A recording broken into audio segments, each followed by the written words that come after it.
I pledge allegiance to the flag of the United States of America and to the republic for which it stands, one nation, under God, indivisible, with liberty and justice for all.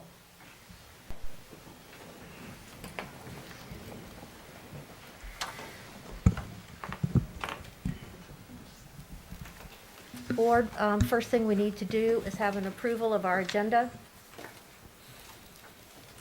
So moved, Madam Chair. Ms. Legan has moved for approval of our agenda. Do I have a second? Second. I'm sorry, Mrs. Ms. Berg Berg. has seconded it, so motion carries. Now it's time for public comment. Before we do our public comment, I want to just take a moment to express our gratitude for all of the letters and the calls that we've received this week. Thank you for being here in the audience. I have been very pleased with how respectful everybody has been in all of the communications that we have received. And so I just want to thank the public for that, and I hope that we will continue that tonight.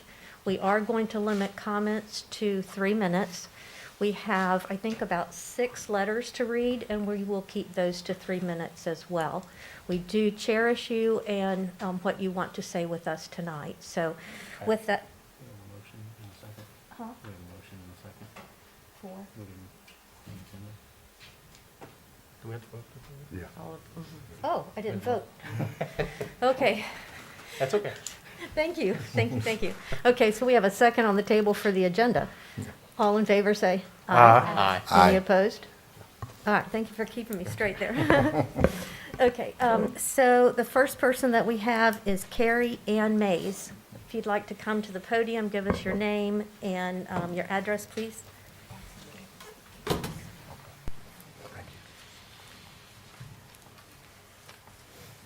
Hi, I'm Carrie Ann Mays. I'm at 782 Thrashers Creek Road in Amherst.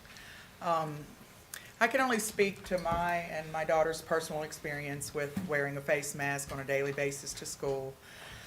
They both have a lot of problems with it, with migraines, with fainting spells, with trouble feeling like they can breathe. My youngest daughter has anxiety about the fact that she's been given a doctor's note to ask for breaks from the mask during school, but she's anxious about missing work or because they, seclude her in the nurse's station or whatever, in the nurse's room, when that happens. Also, masks have been widely proven before COVID, long time scientific establishment that the masks are not effective against preventing viruses from getting through at a size of 0.1 micrometers. Masks, cloth masks, will let anything through that's under 100 micrometers, so 0.1 is well below that. I feel as though it's given a false sense of security to both the wearers and non-wearers. It's also making a perverse lightheartedness of a very serious situation with all these designer masks and cloth masks that do not protect. And I have seen about 50% of people here tonight that are not wearing their masks properly to protect them fully. Masks don't protect your eyes. There's no goggle mandate. You can catch COVID through your eyes. I just feel like it is causing more daily harm to my children personally than it has helped them. They have been wearing the masks and following the protocols, yet they have come down with COVID twice in the past 9 weeks and have been quarantined. And of course, the anxiety over that is great too because of getting behind on work and things like that. The illness itself, we were very blessed, was mild with us. I feel with the Omicron covering 99% of cases right now and being a lot milder than what it was, that we need to take that into consideration. We need to take into consideration the way our children feel about it every day. My daughter hates it. She hates going to school, and she's never been like that. And I don't like it either. And like I said, I can only speak to my experience, and I just want to say thank you. Thank you, Thank Mrs. Mays. I also want to let the people in the audience know that there is a TV monitor set up in the room right outside this door to your right, and there's closed caption under it. If you have trouble hearing us and you would like to see the closed caption, it is there and available for you. And thank you for setting that up. All right, next person is Betsy Thomas.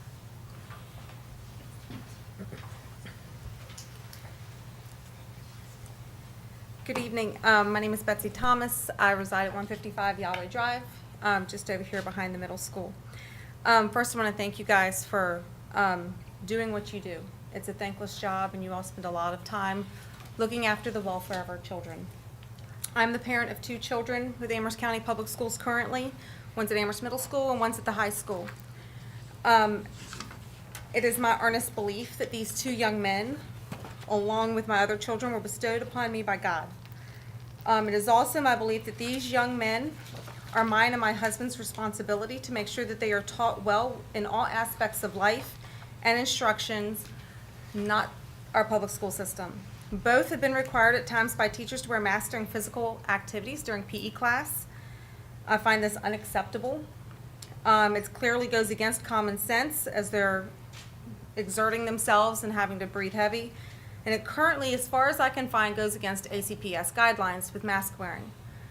I have one of my children is working on becoming an elite athlete, and these masks are not beneficial to him when he's exerting himself. As an educator employed by Amherst County Public Schools, it is my duty to advocate for children and not just my own. I am an early childhood special education educator in an inclusive classroom. I hold 3 master's degrees in education. I've been in education since 2001. It is my duty as an educator, especially one of those with special needs, whose parents are just learning to begin to advocate for their own children, how to speak up for them and stand up for what they need. These are the youngest students in Amherst County Public School, many of who come from an at-risk environment. Many of these wonderful VPI students come with difficulties and delays already in life. Many of these wonderful children have speech concerns and delays. These masks hinder our children in their development of speech. Can you imagine learning the sounds of the alphabet, never being able to see my mouth, having every sound muffled, even if I'm wearing a shield, and me not being able to see the way you are pronouncing your letters and sounds? When I can't hear them clearly, I cannot correct what they're doing. This leads to frustration for a lot of our kids. Frustration for speech, and for some of them, it either leads to anger or silence. They stop trying. And because it's too hard to make themselves understood. It kills me as an educator to see these children who may already be developmentally delayed to be pushed further behind and delayed even more. Thank you very much for your time. Thank you, Mrs.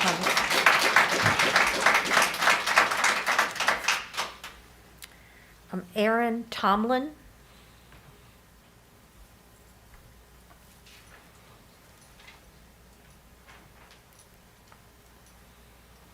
Aaron Tomlin, 181 Woods Edge Lane.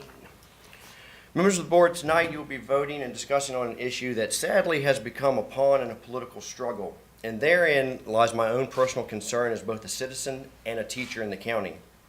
When the former governor, Ralph Northam, handed down his mandate that children in public schools must wear masks, there were no special board meetings called to the discussion, and there were no surveys sent out to the teachers and faculty for our input. But yet, here we are 2 years later, and the new governor, Glenn Youngkin's executive order is being questioned by school boards across the great Commonwealth. The new executive order is not mandating that masks cannot be worn in schools. It is simply giving parents the right to choose whether or not their child does. I realize the concern here is students and staff safety, and that certainly is a legitimate concern. However, many students and staff who have been quarantined this year and many who have tested positive have been exposed to the virus while at school, the only place where we're required to wear masks. I myself contracted COVID last spring, and if I follow the CDC's recommendations on tracing the exposure time, the only place I could have come in contact and contracted the virus was while I was at school wearing my mask. So, if you vote to allow parents to choose, will this cause an upswing in cases? Well, to be quite honest, nobody sitting in this room can say for certain. All we can do is speculate. The CDC has some research that has been done on the issue, but findings from the research are filled with words like studies suggest and some evidence indicates and might spread. Last time I checked, words still have meanings. Words like suggest, indicate, and might have way different meanings than words like support, show, and prove, even within the scientific and research community.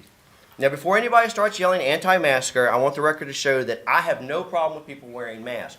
If you feel that it keeps you and your child safe, absolutely, you should wear a mask.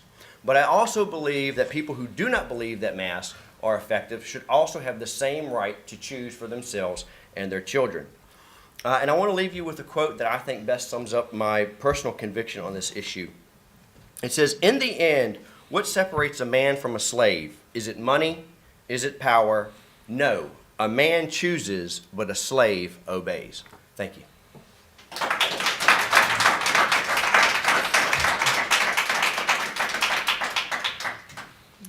Jeff Porter.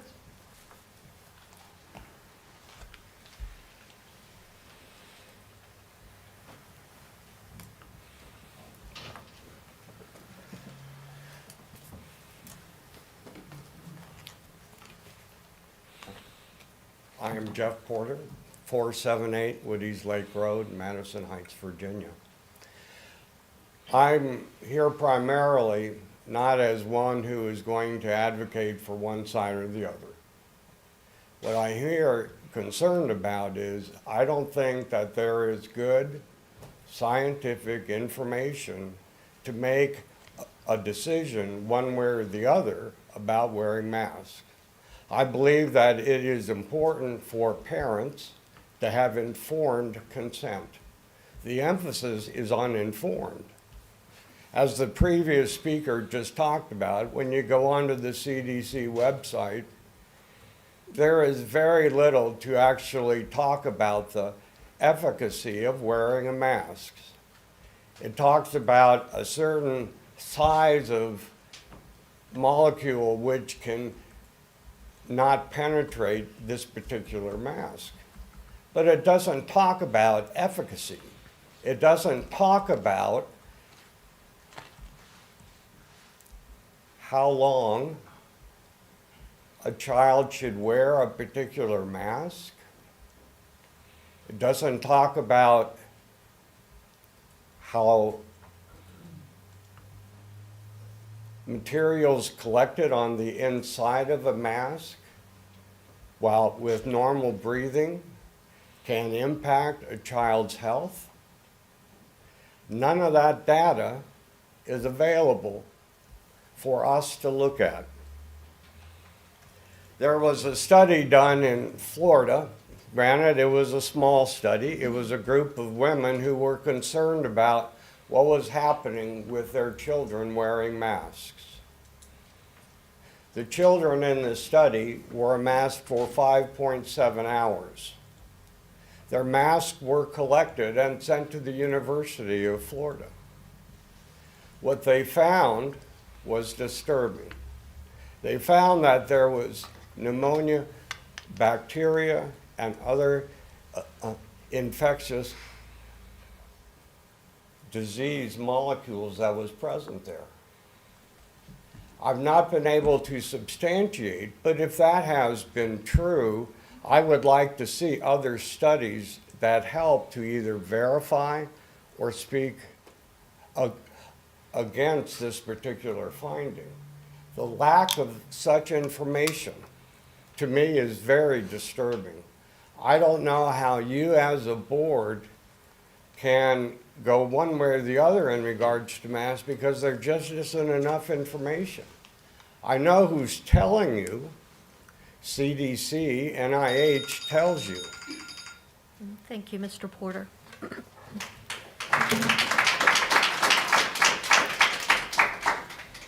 Michelle Hughes.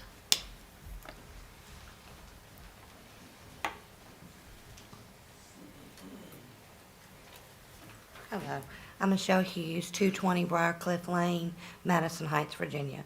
I'm here, I've got 2 sons in the high school, and I've got 1 granddaughter that is in the elementary school. My biggest concern is my granddaughter. She is 5 years old. She has missed this week, as of this week, 9 weeks of school because of exposure. If you're wearing a mask, what does it matter? I work in healthcare. So I wear a mask 12 hours a day. I know I can't think. I can't, I get headaches. I can imagine these children in schools wearing these masks all day. My granddaughter comes home, she already has special needs. So she comes home, she says, G-Ma, I said, what'd you do today? G-Ma, I just couldn't think. But then she also came home the other day and she said, G-Ma, I can't go back to school tomorrow. And I said, why? And she says, because they said I was exposed to the COVID. And I said, well, honey, how did you get exposed? She said, I don't know, but they said it wasn't my fault. And I said, well, honey, it's not your fault. But then I also hear that they're having lunch in the schools, and they're having them in their classrooms. Well, for 30 minutes a day in the classrooms, they're taking their mask off. In that little small area, because I've been in the classrooms. If masks protect you, then why are the kids being sent home if they're not showing symptoms? My whole household had COVID. There's 10 of us. I've been vaccinated. I had it worse than any of them. I got it from my son because he got it from school. Because I work on a COVID unit, I wear N95. So I know, I'd been working there for 2 years. I'm here tonight to say to you guys, I know you guys have masks on, put it on for 12 hours. Don't take it off. Don't take it off. Don't go in your office and take it off. Don't go to the bathroom and take it off. Wear it for 12 hours straight. And then you think about what those poor kids are going through every day. Thank you. Thank you, Mrs. Hughes. Michael Dupree.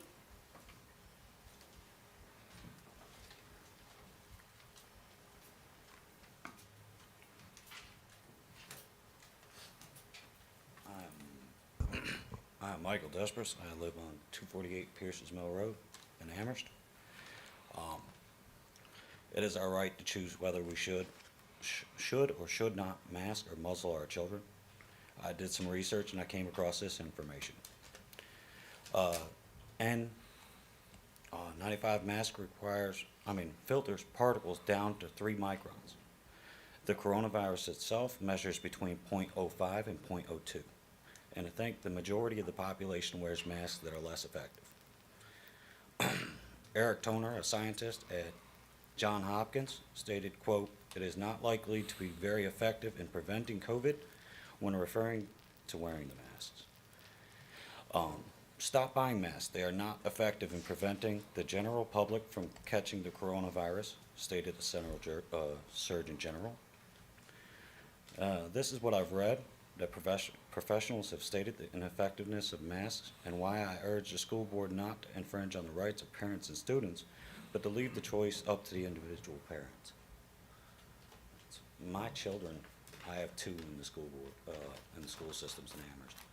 They complain to me about daily wearing these masks. The headaches, they can't breathe, and everything else. I urge and ask you guys not to make them wear these without a choice. Thank you. Thank you. Cicely Almond. Mrs. Almond, am I saying that right? All right, we'll go down to Sienna Cabell.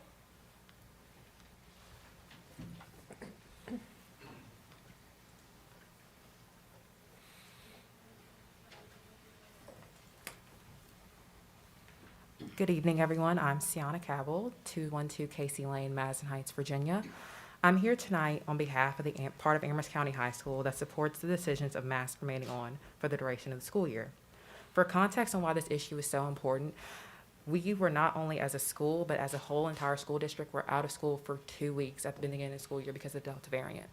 And then when we came back again from winter break, we were out for another day, and then going in with the winter break and all the winter week and stuff of snow, we were out for another week or so. I myself understand that we are following CDC guidelines to ensure the best routes of action for our students, and that seems to continuously raise red flags due to a bit of negligence on the basis of vaccination status. I myself have personally been told that I did not need to quarantine after I was exposed to someone because of my vaccination status. But if I were to have a different vaccination status or completely unvaccinated whatsoever, I would have to quarantine, have no medication, or after 5 days, and then perceive you with a negative COVID test to ensure that my health was better for me to come back into the schools. I hope that when you all are making this decision, that you take into the consideration of a student's point of view, as well as many, many others who are still in the school system. Also, when you're making this decision, for what is needed for the safety and well-being of Amherst County students, I really hope you do take into account what a student said, because I know coming in every day, 7 hours a day, sitting a mask on, it's tough. It really, really is. But having the time after school and like all the other stuff, it outweighs that, you know? So I really hope you guys do make the best decision for us. Please don't forget every child every day. Thank you. Thank you, Sienna. Sonia Sharp?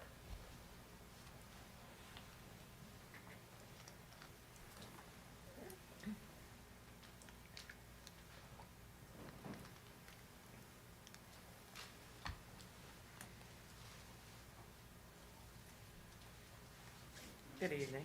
Good evening. My name is Sonia Watkins Sharp, and I live in Lynchburg, Virginia. This school year marks my 22nd year as an educator, holding both a bachelor's and master's degree in childhood development and educational supervision and administration.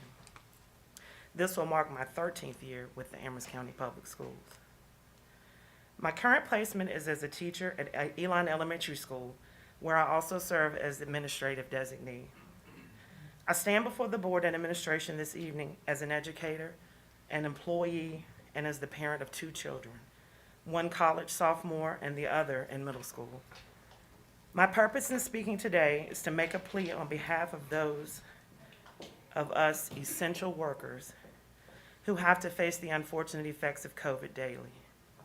Not in the sense of those who toil in the medical field, but as those who are working harder than ever to keep our education system as intact and functioning as normally as possible. Unfortunately, we find ourselves in year 2 of a pandemic, facing yet another peak of the COVID-19 virus.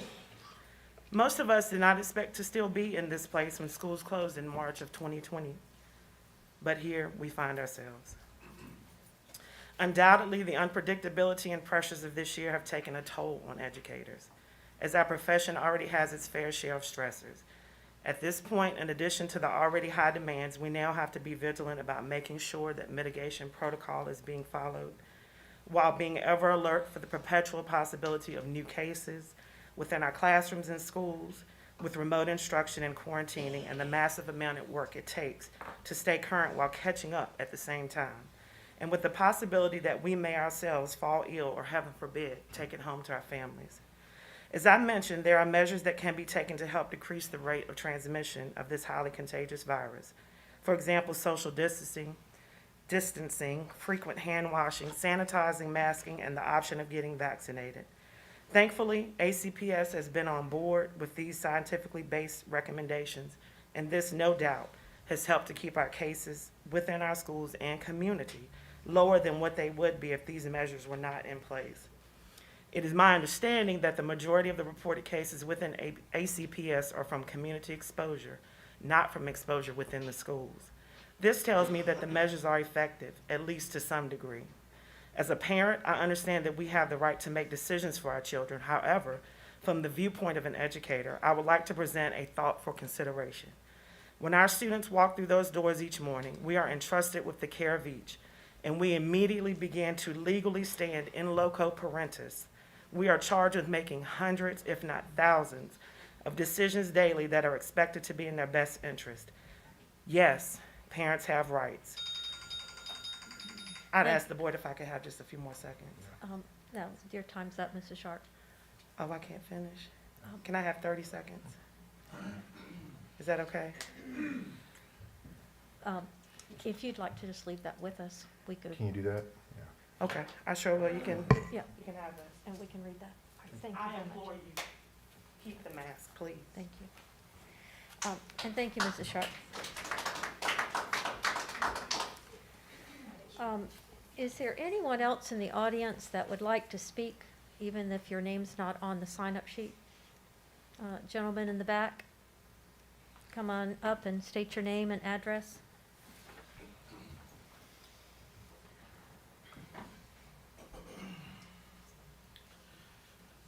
My name is James Weeks. I'm at 889 Dixie Airport Road, Madison Heights, Virginia. I'm very glad to see Eric and Dawn. Congratulations, guys.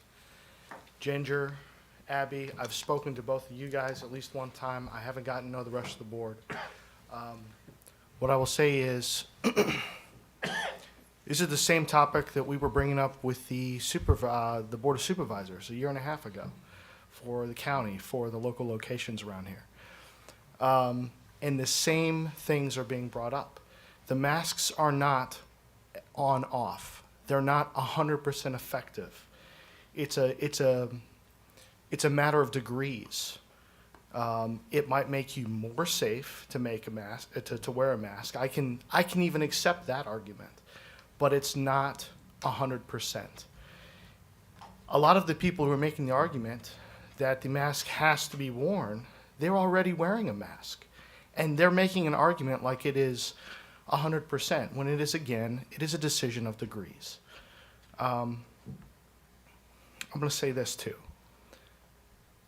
The effect that it's having on the kids and the teachers. I homeschool because I don't want to deal with this issue in the public school system. This issue and other issues like it is what keeps me from putting my kids in public school. If a 6-month-old baby has to stare at mother's face and that's emotionally healthy for the baby, what does it do with a bunch of kids who are developing their social skills, how to read a face and talking to their friends? How does that affect them? I've heard a statistic where school-age girls, their like attempted suicide rate is up 51%. That's insane. How would that not factor into the decision? So I'm looking at this whole situation. On top of that, the mask has to be worn. It has to be a particular mask, an N95. Can't be a cloth. Literally just saw a report on CNN 2 weeks ago where CNN said, don't wear a cloth mask, it's not effective.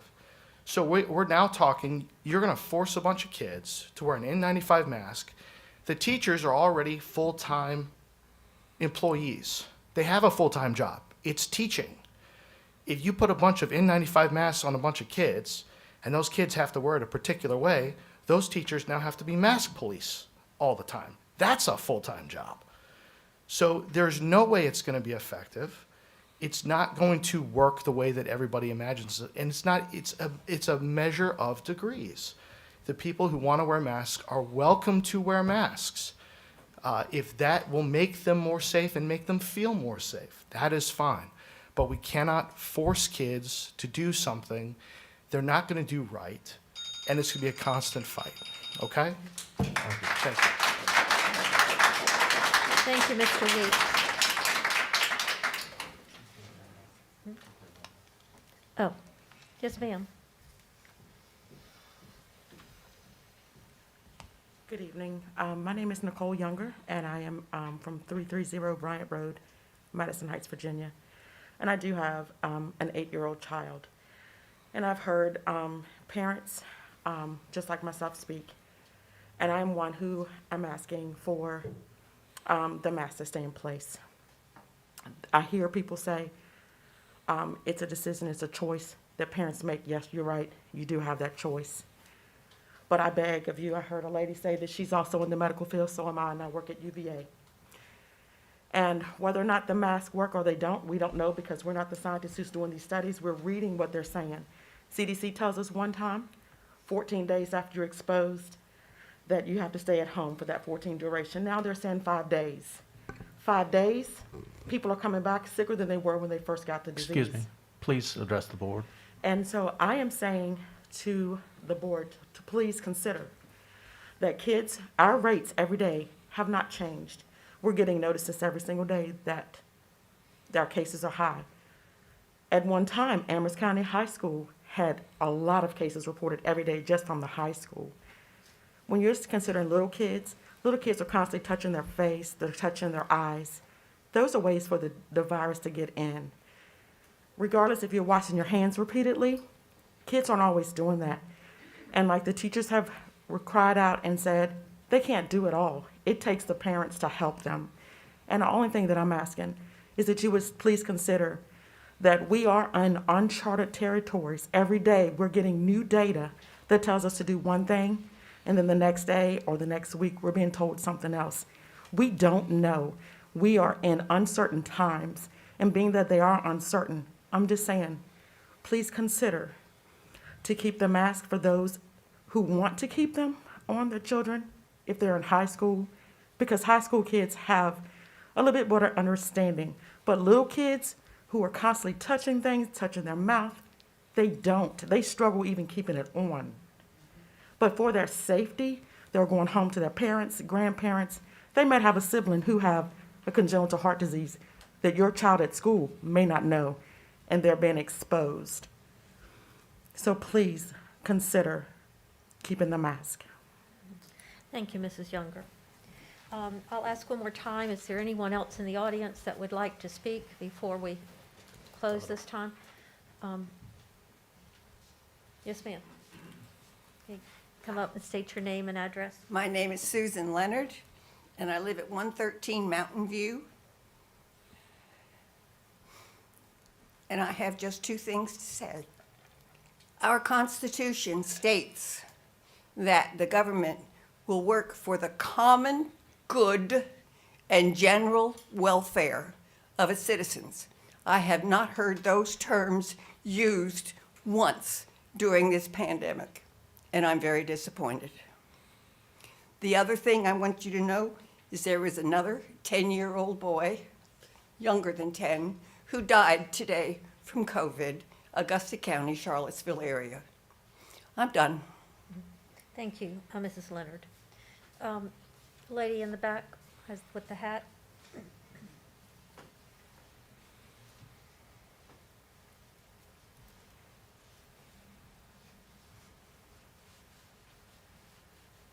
My name is Suzanne Chambers. I live at 2136 High Peak Road.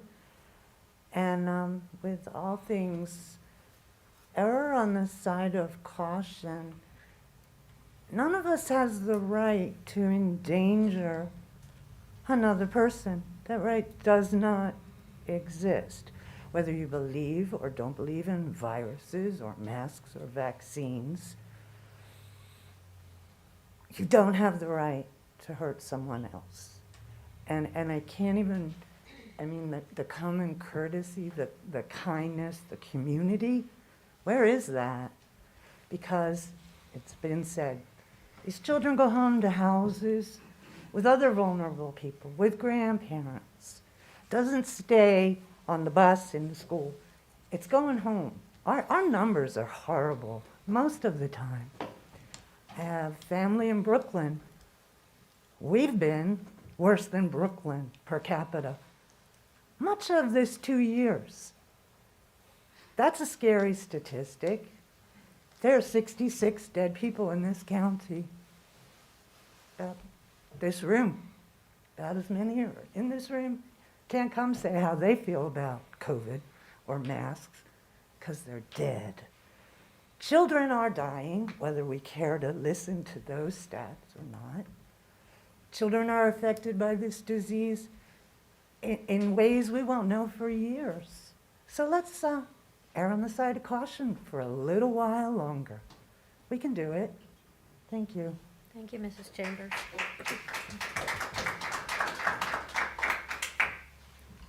Okay, Dr. Brown?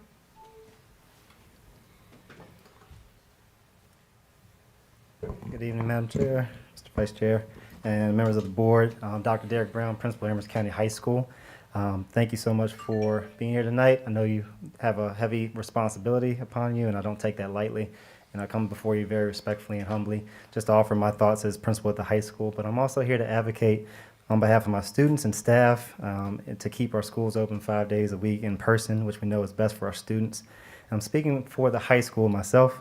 Every time that we have changed our mitigation strategies, we've been met with a disruption in our school schedule, whether it's the Delta variant and the peak that we had back in the fall and the subsequent school closure.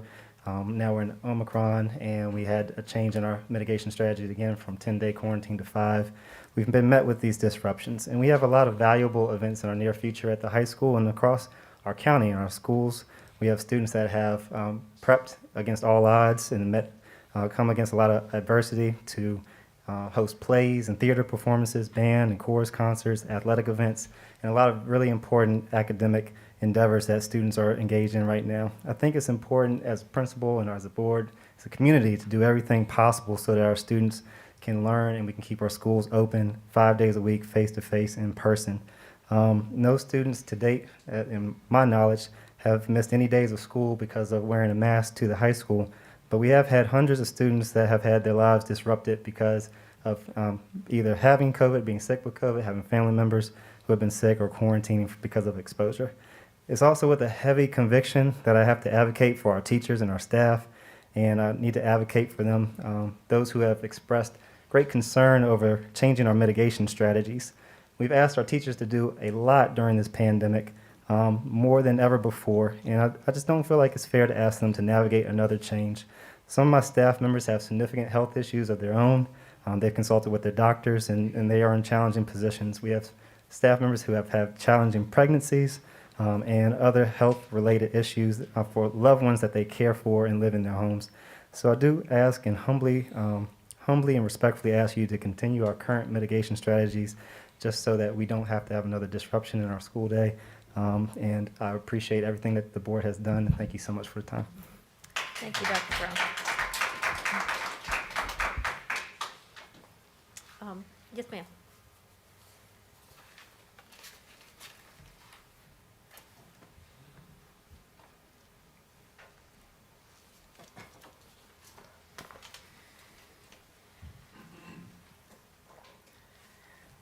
Good afternoon, everyone. My name's Gloria Witt. I'm representing the NAACP, the Amherst branch. I feel like this is a deja vu moment because we've had these conversations. We have a new board, and you've heard various opinions, and I think we all can agree we're trying to figure out what to do in the best interest of the child. No one in here wants to damage a child by wearing a mask. I've seen reports where they get headaches and they get sick, but at least they can live another day. So my hope is that in light of the fact that our new Governor Youngkin has made this decree that no masks are required and that it's a parental choice, that this board makes a decision to maintain the original guidelines, that the law, I think is HB 1303, states that schools shall remain open and pretty much follow the guidelines of CDC. Obviously, the citizens of Virginia, and I would think a large majority of the citizens of Amherst County, don't quite agree with our Governor Youngkin, because let's face it, you put citizens in the room with the way we're divided and nobody agrees on anything. But we do know for a fact that there are multiple lawsuits from parents who are trying to protect their children from vaccinated and unvaccinated kids. We know for a fact that our teachers and our administration is worn to a frazzle. We know what happens when the only mitigation strategy we got that is a uniform strategy is a mask. So my hope is that this board make a decision to be a leader and not a follower and do the right thing for our kids. We know the school has opened and closed. The last time we got into this conversation, schools opened last August when we first started out, and within 4 days, shut down for 10 days.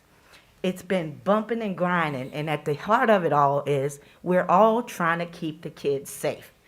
If the only way to keep a child safe is a mask, to me, it's a no-brainer.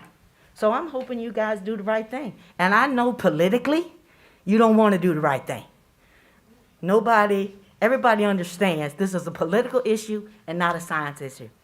But I want you guys to step up and be a leader and protect our children, protect the teachers that's worn to a frazzle, and the staff, and become the hero you're possible of being. Thank you, Mrs. Witt. The gentleman in the green shirt, well, doesn't matter.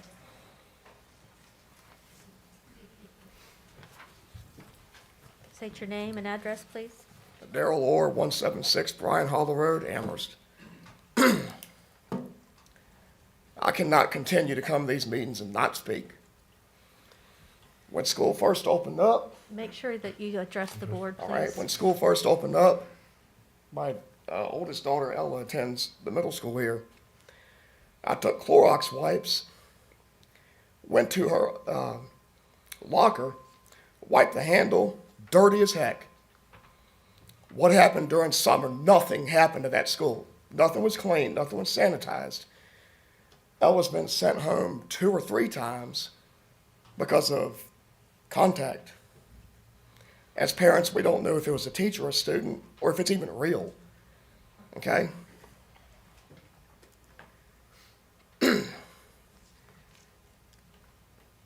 Why aren't the schools being cleaned better? I just have questions. This is out of hand at this point. Okay? That's how I feel. I'm pretty sure when you're home, you clean, you sanitize. When you get sick at home, you don't lay in your bed and not clean anything and expect the virus to be gone. It's not how this works. Something needs to change. Apparently the masks aren't doing their job, because I keep getting the automated phone calls. We had 12 cases, we had 30 cases. If the masks are so great, shouldn't be an issue. Something needs to change, I'm sorry. Thank you, that's all. Thank you, Mr. Ward. I believe we had another gentleman in the back that you started to come forward. Yes, sir.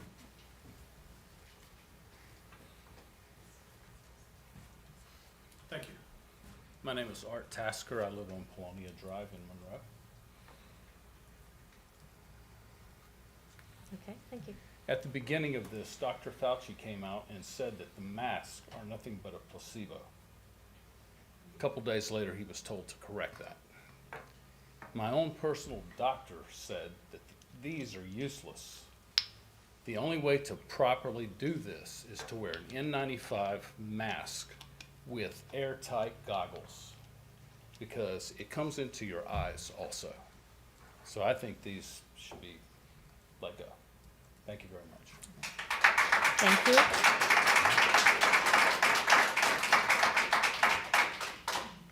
Is there anyone else in the audience that would like to speak? Okay, see. We got one more.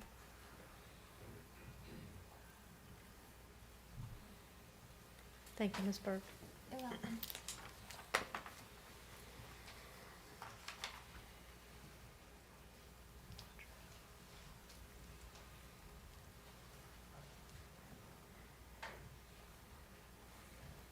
Jeff Wade, 104 2nd Street, Madison Heights. In addressing this board, I've got a couple of questions. Like it's already been mentioned, when Northam made a mask mandate, was there a meeting about this board discussing about whether or not they were gonna obey it? But yet, here we are, got a new governor. It says it's up to the parents, and all of a sudden, we gotta have this great big circus up in here about who believes this and who believes that. We shouldn't wear the mask at school, we shouldn't wear it. Well, I like to state, I have no kids in this county going to school. I'm 60 years old, so I got just a little bit of common sense left. Why don't we start using it? If the kid is sick and he's got COVID, keep his butt home. If the teacher's afraid that they're gonna get it, keep their butt home. The mask doesn't do any good. It's been proven because people are wearing masks and they're still getting the COVID. They're getting shots and still getting the COVID. Where in the world was all this concern all those years that we had the flu? How many kids and parents has the flu killed in the past 50, 75 years? Remember back before all this got started, everybody had to have a flu shot. Then come to find out the flu shot didn't do you no good because it's a different kind of flu. We're doing the same thing with this thing called a COVID. Get vaccinated, then you got to get a second shot. Then you got to get a booster. Then we got another variant. Then you're going to have a booster for that. Then something else is going to come along. They want to get you shot for that. Might as well face it. China screwed America bad when they let the thing loose. It was done for a purpose, and we got to deal with it the best way we know how. And if it takes common sense and some Clorox bleach water to get it done, then by golly, do it and quit this whining and carrying on about who's going to wear what.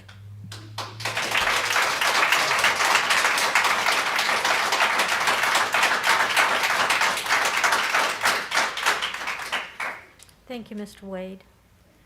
Once again, is there anyone else in the audience that would like to speak?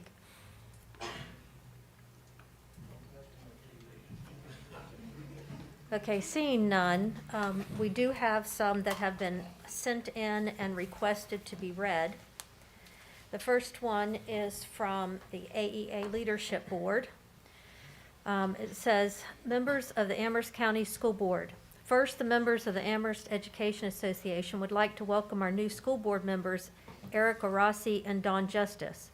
We would also like to thank our board for your continued efforts in facilitating a safe return to school for the 21-22 school year and your continued efforts in keeping our school community safe.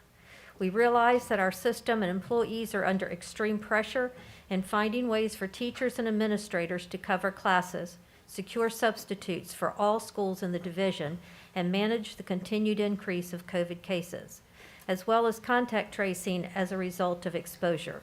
It is a daily struggle, and we are all fatigued. The AEA believes for teaching and learning to take place, staying healthy is a top priority. The AEA is committed to our students and families, and we will do everything in our power to keep students in school for in-person learning. We agree that many of our students learn better in person, where students can interact with their teachers, staff, and peers. At the same time, we must keep our children, staff, and community as healthy as possible in order to thrive. As educational professionals, we understand the importance of upholding the many policies and rules in our schools and in our classrooms. In fact, set rules allow us to keep each other safe. The AEA believes that continued policy requirements to wear properly fitted masks is the best way to protect our student community, while keeping us safe and giving us the best opportunity for continued face-to-face instruction for the remainder of the school year. As you are aware, throughout the state, many school divisions are continuing to uphold and enforce the need for masks. Moreover, school districts are maintaining mitigation strategies with the intent of curtailing transmission rates of COVID-19 and newer variants. These mitigation strategies are essential since all institutions are under extreme stressors, including our hospitals and healthcare professionals. The AEA has not changed our position. Masks are necessary as a result of a public health crisis. We continue to support guidance provided by the Virginia chapter of the American Association of Pediatrics and information provided by the Center of Disease Control. It is clear that all students, staff, and visitors should wear masks in our school buildings. We also support the current Virginia law, Senate Bill 1303. We respectfully ask those members of our community who do not support this policy and practice, work with us as educators and work with our healthcare workers, since many of our families may be in need of critical healthcare services too. We have made so much progress since this public health crisis began in 2019. We are combating the virus, and by working together, the AEA are very positive we will prevail. The AEA once again thanks you for your continued support, and we encourage you to keep our students, staff, and the community safe by continuing to enforce universal masking indoors and other mitigation practices as outlined in Virginia Senate Bill 1303 and recommendations by the CDC and the AAP. We believe the continuation of this practice is crucial. The next one is from Ethan Ramsey at 131 Nottaway Drive. I want to begin by stating that I am currently a senior at Amherst County High School and have been attending public school in this county for most of my life. As a student, I have witnessed firsthand the immense efforts made by Amherst County Public School faculty and staff to keep us safe and educated throughout the uncertainty of the pandemic. Recently, the number of infections in the county has seen a drastic increase, yet there has been almost no spread of the virus within Amherst County Public Schools because every student is wearing a mask for protection. I want the school board to fully consider what will happen if you decide to give up this protection. Are you fulfilling your duty as a representative and a citizen if you choose to let children fend for themselves at school? This is not an issue about freedom of choice, but keeping students safe. There are some decisions children are not mature enough to make, and by letting them transmit a deadly virus to others, you are failing them and the whole community. Understand the weight of your decision. I know we're all tired of the way things are, but if wearing a mask of cloth on your face saves just one life, it is worth doing so. By voting to end the safety of the mask mandate, you are responsible not only for the inevitable shutdown of schools, but the deaths caused by the carelessness of your actions. All of you have the power to do the right thing, and I urge you to truly care for the students and faculty that depend on you. And we have, I think, 4 more. Mr. Terry, our vice chair, will read those. This is an email from Morgan Tyree. I was encouraged by the AEA to voice my concerns about the governor's new mandate and the upcoming school board vote. I come from a district that discourages teachers' voices and had a reputation for retaliation, but I feel secure enough to voice these concerns to both of you. I thought about signing up to speak at the school board meeting, but I'm hesitant to do so since this is my first year at with ACPS. I am currently 18 weeks pregnant. It has been a long journey to get to this point. I have spent thousands of dollars on fertility treatments, suffered through a miscarriage, and had so much heartbreak before this miracle happened. Since becoming pregnant, I have been terrified of catching COVID-19. I have had pregnant friends miscarry or have to give birth on a ventilator, and I do not want this to happen to me. In addition to these fears, pregnant women are more likely to develop long-term complications from COVID-19, which further exacerbates my anxiety. This may be the only child I ever have, and I feel that if the school board rescinds the mask mandate, then I am going to be forced to work in an environment that does not care about the safety or health of my or my future child. I feel I feel that the decision to become pregnant after 10 years of fruitlessness is seen as a burden to the school system and parents rather than a joyous occasion. While most students and parents have been supportive, I have had parents tell me that I should have planned this at a different time, or that I should have thought about their child's education before becoming pregnant. Based on comments like this, and how the last school board meeting went, it seems that the school board members and parents are not taking the health of the teachers and staff into consideration with the new mandate. I feel that my health and safety is not important. So far, the districts that have chosen to rescind the mask mandate cite 2 reasons. Kids don't wear masks properly, and they don't get sick as adults. However, just because students may not get as sick as adults, they're still considered spreaders, and there are many teachers in this district, including myself. There's another page. Next email is from Nancy Kirshner. To the Amherst County School Board. There are a significant number of children and teens in the Amherst County Public Schools who have diabetes, asthma, heart defects, and other health conditions that make them a high risk of serious complications from the COVID infection. I have 2 elementary age grandchildren who are students at ACPS, and I take care of each day before and after school. However, that doesn't give me or their parents the right to send them to school without masks and to put these other children at higher risk of infection. I want to thank you for your dedication to Amherst County Public Schools. I know that you take your responsibility very seriously and will put the safety of the children first and foremost so that all of them will be able to have a good education. Please keep the mask requirement. Sincerely, Nancy Kirshner.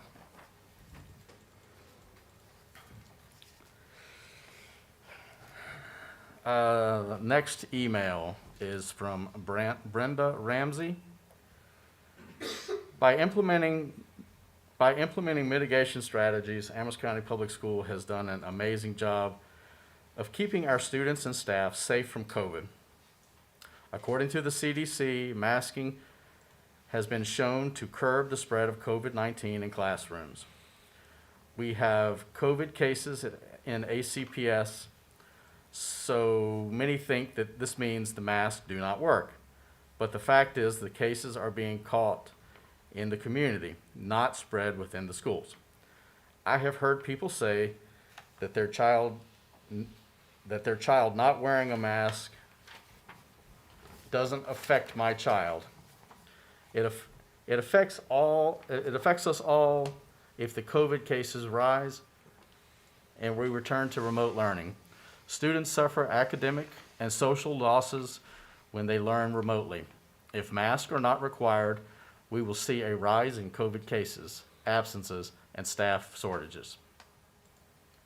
If masks are optional, we put medically vulnerable students and staff at risk.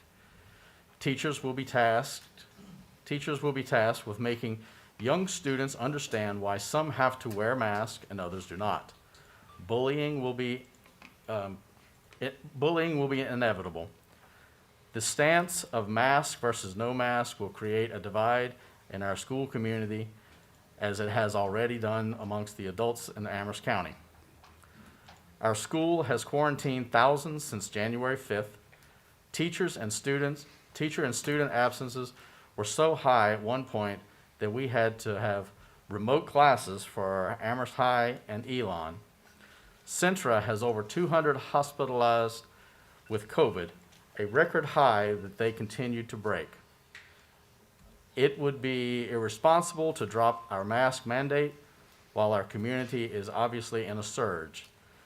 I implore you to make this decision with the utmost care.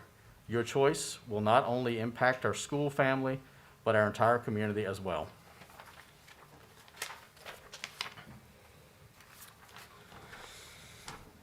last email is from Norman Kahn. It says, thank you for passing along the thoughts below. I am not a parent, but I am a retired doctor of optometry. I understand the concept of public health and do not agree with ending masking mandate requirements. The governor's rationale is not supportable. The fact that some masks are not effective and the fact that some people wear them incorrectly does not erase the fact that proper masks, when worn properly, are effective in preventing spread. The fact that some studies conclude masking is ineffective does not include the context that some masks are worthless and others are worn inappropriately. The fact that the virus can be spread by person without symptoms should be reason enough to want to protect public health. Which is more important, a child's right to not wear a mask or a schoolmate's right to expect a safe place to learn? Norman Kahn. Thank you, Mr. Terry. Public comment is now closed. We will be moving on to discussion of the Executive Order Number 2. I believe, Dr. Arnold, you're going to share some information with us. Yes, ma'am. Thank you, Madam Chair. School Board. In the spring of 2018, this school board was searching for a superintendent. They hired a search firm, and that search firm set about to interviewing and surveying the entire community. When they did that, they were looking for feedback on what they felt like the most important issues facing the new superintendent would be in Amherst County Public Schools. The overwhelming majority of respondents listed safety as the #1 priority. So when I took this job, it obviously became priority #1 for us. From July of 2018 to March 2020, we as a school system dedicated enormous amounts of financial resources, as well as countless hours of professional development to assure that the school system was doing everything in our power to keep our students and staff safe. And I'm going to list a couple of examples because some folks have worked very hard on this. We added SROs. We built secure entryways in each of our schools. We created threat assessment teams. We implemented avoid, deny, and defend protocols. We conducted stop the bleed training, active shooter drills, and nonviolent crisis intervention. We redirected counselor responsibilities away from testing to allow them to work with students who were dealing with mental health issues. And in all of those things, we were trying to keep our staff and students safe. And I think we've done a good job with that. In March of 2020, however, we were faced with a pandemic that once again required us to do everything in our power to keep our students and staff safe. As a matter of fact, that summer, we worked very hard on putting a back-to-school plan together, and we worked with our community then. And we gained consensus around one idea. We need to do what we have to do to keep our students and staff safe. So I tell you all this as a frame for our recommendation. So the school system has a recommendation for the school board tonight, and that recommendation is going to be based on 3 things. The first is student and staff safety. So when we started, we set up a plan understanding that we cannot guarantee that every child or every staff member is going to be 100% safe. We said that from the very beginning, and everybody understood that. But what we did say was that we were going to do all of the things that we could to make it more likely that our staff and students would remain safe. So we put mitigation strategies in place, and they created a layer that made it more likely that our students would remain safe and stay in school. Unfortunately, and you guys have all watched this, a lot of these things have eroded over the last year. Senate Bill 1303, which the Virginia General Assembly voted into law in last spring, called for all of our students to return to school 5 days a week, every day. Well, what happened was that forced us to go from social distancing, 6 feet, down to 3 feet, because there's no way to social distance when you have every student in the building. So we've kind of lost social distancing as a mitigation strategy. CDC guidelines just recently has moved quarantine recommendations from 10 days to 5 days. And we have followed those guidelines, but yet that's another mitigation strategy that has been eroded away. The Executive Order 2 that Governor Youngkin issued is now asking for masks to be optional and a parent's decision. If those masks become optional, then contact tracing, which is another mitigation strategy, will be nearly impossible for the schools to conduct. Vaccination is also understood to be the most effective mitigation factor available, but you have to understand that only 22% of our students are currently vaccinated. So I worry, from a safety standpoint, that if we remove all of our mitigation strategies, that we're not going to be living up to what our number one priority is that we've set out to do, and that's to keep our students and staff safe. Number two, I think it's important that we do listen to our community and our teachers and our students and our staff. And we put out a survey. We've heard from folks tonight, but we also heard from 2,165 other people. And out of those people, 56% of them favored a mask mandate to continue. 31% favored mask optional, and 13% favored the hybrid model, which would be doing mask optional and mask mandate together based on certain factors. Over 1,200 parents took the survey. 46% of those folks wanted to continue with the mask mandate, 40% favored mask optional, and 14% favored the hybrid. 402 students took the survey. 83.6 of them favored the mask mandate. 14.4 favored the mask optional, and 2% favored hybrid approach. And finally, our staff, 500 of them weighed in. 58.5% favored mask mandates, 21.8 favored mask optional, and 19.8 favored hybrid approach. So it is clear from our survey that the majority of respondents want us to continue our mitigation strategies as currently set. The final thing that you need to consider are the legal implications. There's been a lot of talk about which one we should follow. The fact of the matter is the folks in Richmond did you guys a disservice. They've done this community a disservice. They've put us all in a very difficult spot. Executive Order 2 says that parents have the right to decide whether their children wear masks or not. Senate Bill 1303 says we will follow CDC guidelines.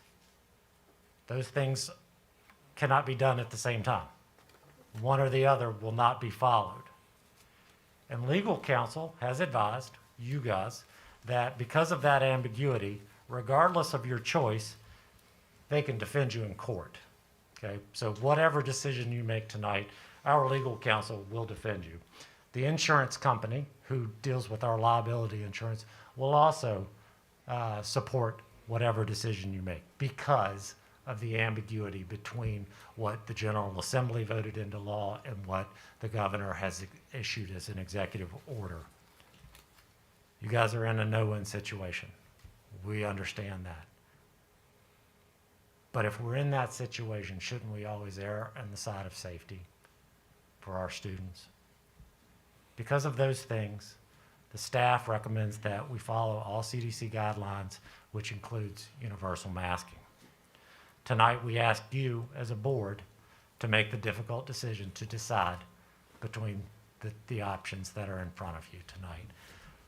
Our staff will do everything we can to help you with that decision, answer your questions, but ultimately, this board has to make a decision so we can implement that and we can move forward in educating our students. Thank you. Thank you, Dr. Arnold.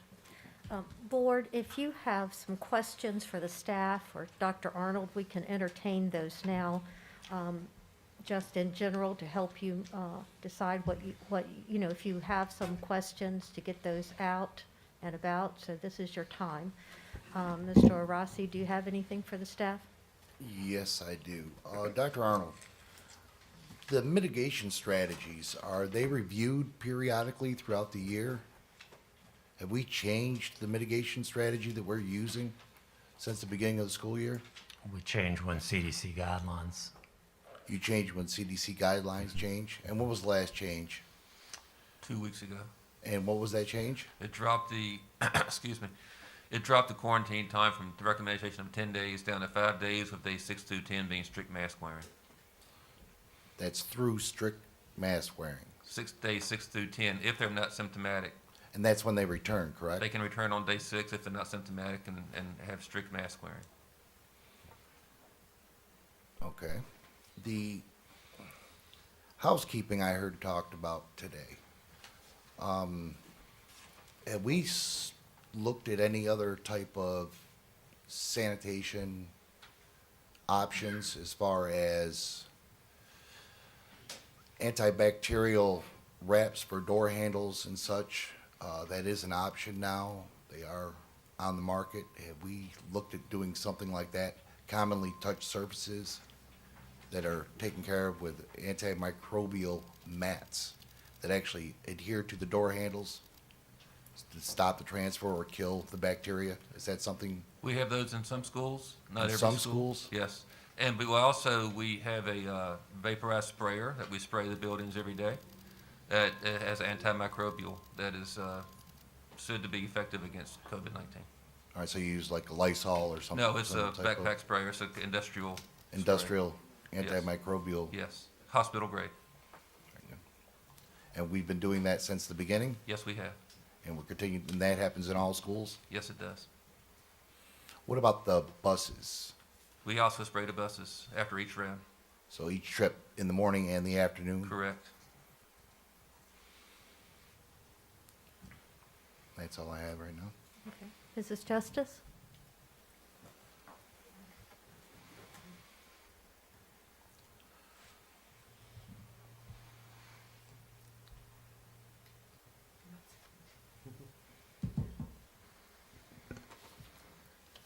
One of the concerns that, this is time for questions for supervisors. We have discussion later? Yes. Okay. Yes, that's All right. correct. A question, you may not have the data, because I didn't ask you earlier, sorry. What sort of a drop in performance have we seen in our students between 2021, or actually 2019 and 2020, that year, as compared to 2021? Do you know that? That would probably be directed to Dr. Norman. Dr. Norman, is that okay? Okay. Certainly. All right. No. There you There we go. That's going to be a little difficult to determine because in the 2019 year, 2019-2020, the state did not give us any assessment information. We did not take assessments that year. We moved to the following year and in this board, and we put in our MAP assessment data, which our growth was about 2 percentage points where we wanted to be across the entire year, where we were picking up learning loss. So we saw the same kind of decline that the nation saw, and actually we were a little bit ahead in the state of Virginia. Thank you, I appreciate that. Anything else, Ms. Justice? Yes.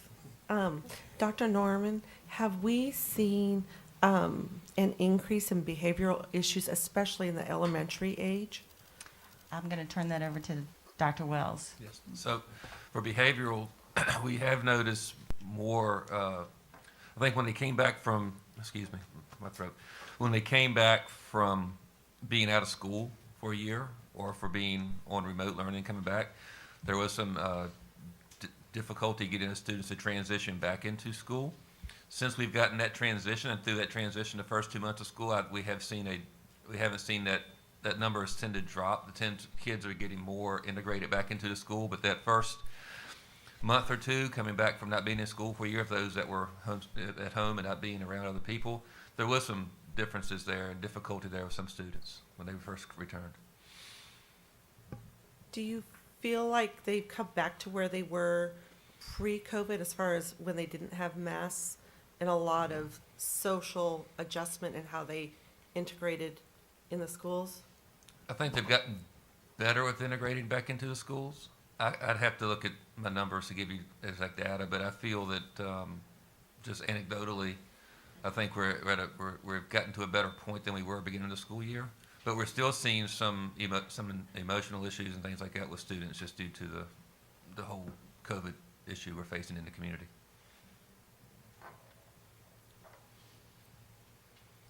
Anything else, Mrs. Justice? No, thank you very much. Mrs. Burke? Yes, thank you, Madam Chair. Dr. Arnold, we do have the N95 masks available, Yes, ma'am. and do we know how many we have? Do we have enough for our teachers that need them? Let Gary do that one.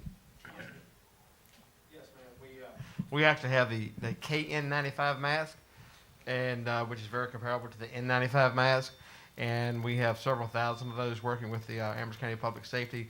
They were actually able to procure through VDEM back in the fall several cases of those. So we have plenty of those in stock, and we've actually been issuing those to the secondary schools, or schools since about November timeframe. As we ran out of the paper masks, we transitioned to the KN95 and have been issuing those to schools as they need masks recently. Okay, and I also, in CVS today, they mentioned that Biden was coming out and he was gonna start supplying the N95 mask, I believe. They said to ask back after the 28th of this month to get an update. Do we have anything on that? We haven't seen anything as a public agency, and you're right that going out to like the CVSs and those type of things, but we have not. Or I have not received any information from the state how it's going to affect coming through something like that will come through Virginia Department of Emergency Management, and so we'll stay in touch with our local representatives to see what will be coming down the pike. But right now we do have the KN95s, and so we're able to provide those if needed. Are they KN95s, or will they fit smaller children, or are they just adult size? Right now we just have adult size, and we do not have any in the child or pediatric sizes. Do they come in those sizes though for? I would have to check into that to see. Okay. Predominantly, you've been seeing those because, like the N95 masks, are associated with healthcare workers and those type of things. So most of those are adult, but we can check into that to see. All right, thank you so much. Thank you, Madam Chair. Excuse me, I just need to have it quiet so we can hear the discussion, please. Thank you. Okay, Mrs. Burke, anything else? No, thank you. Okay, Mr. Greiser? Dr. Wells, I hate to keep asking, having to make you talk, but are we exploring possibly some other mitigation strategies as well to try to eliminate with some of these quarantine times, such as test to stay? Is that something that is feasible that just came out? We have been looking into test to stay, and if those who don't know, test to stay is as opposed to quarantining, you would test students on a daily basis every day for the time of they would be considered to be exposed or be contagious. And as long as they test negative, they can stay in school. If they were test positive, they would go home. That's something the state has recently, as of last week, started to discuss. As we're in discussions with the state on that. Right now, from a feasibility standpoint, it would probably work very well at the elementary level for multiple reasons. One, they have a harder time with remote learning than high school students do, and we have smaller schools, therefore we could more easily do the testing on a daily basis. But it is something we're looking at, and that's something we've considered, and we're in talks with the state on that this time. Yeah, and I think, Mr. Greiser, one of the things when we were exploring having to follow the the testing mandate for employees. When we were just preparing ourselves, we worked with a company that can do this as well. So when we were looking at it from that standpoint, we can also get the test from the same company to do the test to stay option. And I believe Dr. Wells and Ms. Patrone did fill out an interest survey with the state already to be a part of that. Thank you. Yes, sir. Mrs. Ligon? I don't have any questions for the for the concerns that we're here tonight for, mask or not mask. Might have some after we go into discussion. Thank you. Mr. Terry? So, Dr. Arnold, we have the data that you presented to us. The little yellow piece there that says with conditions, what are those conditions? So that was the hybrid model that you guys discussed in August. The idea that mask would be optional until we hit that threshold, the 7-day average, which at the time we set it at 30, because those were, when it went past that marker of 30 was when we really felt it in the schools in terms of those numbers and those cases ramping up. I will say we've been above 30 for a long time right now. We're actually at 135, which is the highest we've ever been as a community. When we originally set it, we set it at 30 because that's where we were getting close to shutting down school. Yeah. Okay, but we're at 135 and we've shut down. Yeah, we've gotten better. I Right. mean, we're talking Right, about exactly. from last year, but we've certainly gotten a lot better at all this. Since then, in this school year, we've had to shut down 2 schools, is that correct? And now we've got another one coming tomorrow, I think. Yeah. So 3 schools for a total of 3 days, well. High the 2 school's a little schools, longer, The yeah. high school. Do you know how many days we've had to shut them down due to not being able to support? Now you're talking about like going to that virtual learning. Yes, yes. I have that. Yeah. Do you? So at the high school, we have gone into remote learning a total of 9 days. Manelison Middle School, effective tomorrow, when they are closed for when they are going to virtual learning, it'll be 9 days. Amherst Middle School is 8 days remote learning. Elon Elementary is 3 days. And then Madison Heights, Amelon, Amherst Elementary, Central, and Temperance are all 2 days remote learning. And Mr. Terry, the large numbers at the secondary school mainly happened that first 2 weeks of school. Right. And then we also shut the whole division down, which didn't count as remote. We shut the division down for that week in September as well. Do we have an idea of what our daily rate was during those time frames?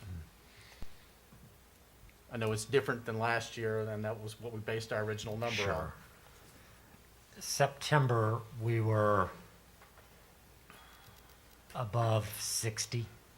So it was that delta spike, and so that was roughly 60, and it stayed above 60 probably, let's see, just looking at this chart here, through the end of September. So it was about a month of where you saw that spike, and it was 60 was where those numbers were.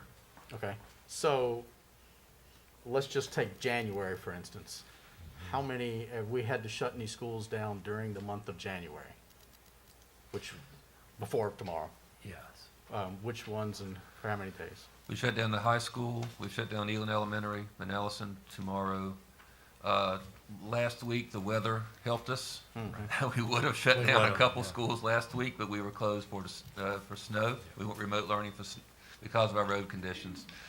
So if we had been in school last week, you would have had a couple more days in there as well for a couple of our schools. Okay. And transmission rates during these time frames. So I'm just trying to get a feel for when we're shutting schools down, what our transmission rates are. Because it doesn't sound like we were shutting schools down when we were at 30 like we originally set. Right. So there's been a shift. And I just curious as to what that shift has gotten to, if there's any indication. Well, all along, the shutdown has to do with staffing. Exactly. Yeah. And so when it was at the high school early on, that happened in the school. You all know the Yeah. factors with that. And that was because of what was happening at the high school. Okay. But that's our last resort. We're Right. doing our principals and staff are doing an amazing job covering each other and keeping, trying to keep schools open, because that's what I've asked them to do. Right. Okay. Thank you.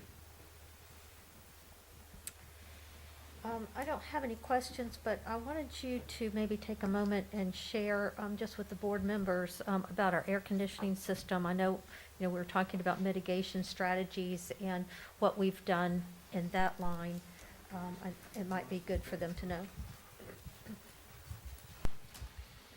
So, in recent years prior to me coming here, the school system spent a great deal of money in upgrading HVAC systems across the district. Part of those upgrades included several different things. One of them is throughout our school systems and throughout each HVAC system, we have what we call ERVs, or Injury Recovery Ventilation. It's sort of a new technology. And what happens with this technology, part of it, they have what they call bipolar ionization in there. So basically you're taking electrical charges, positive, negative electrical charges, and in these recovery units, it's pulling fresh air in from the outside, and then replacing the air in a room, pulling that air out and putting new air in, and then treating the existing air. So it's continuously ventilating the room with new air, treated air. It's like an air wash, if you will. So it helps clean the air and everything. That's throughout all the school systems as well. So we do have some of the latest technology in place in our schools, and from a ventilation standpoint, it's pulling turning the air over in a building is very important. It's one of the mitigations that they've talked about all along. Air conditioning systems do meet all the standards for mitigation, and as far as how much and how often we turn the air over in the different schools. Thank you. And then my other question is, I know that we're talking about having to shut Manellison down remotely tomorrow. Yes, ma'am. How many staff will be out? Or what percentage? We'll have over 35% of our staff will be out due to being positive or due to being sick. Some haven't gotten their results back yet, but 35% of the staff is either positive or sick with COVID symptoms. Okay, thank you. Okay, I don't have any other questions. Board, if there are no other questions, then we need to have a motion or some discussion. I think some discussion would be helpful, and maybe even in the same manner we did questions might That be sounds fine. uniform. Okay. Mr. Rossi, would you like to start us off? Yes, I would like to state that I heard a comment that we're in a position of no win. I believe that we have to know that we're going to win. We're going to beat this virus. The governor has presented an executive order, and to me, the power has been given back to the parents. The parents to make the decision on what's best for their kids. I don't believe any parent would do something to harm their own children. So I believe that parents will make the right choices. The power for the children's safety has to begin with the parents. Parents have to make the right choices. The first one was moving here to Amherst County. That was the right choice. I think this is a great county. I moved here. And I moved here because this is the right county, and I think we can keep moving forward. I hear about division, and I think, judging by the numbers that I've seen on this graph that we have in front of us, that most parents are concerned. And I don't think that they're going to put their kids in harm's way. They're going to make the right choice no matter what we decide. The governor made his choice to give the power to the parents. And I trust parents.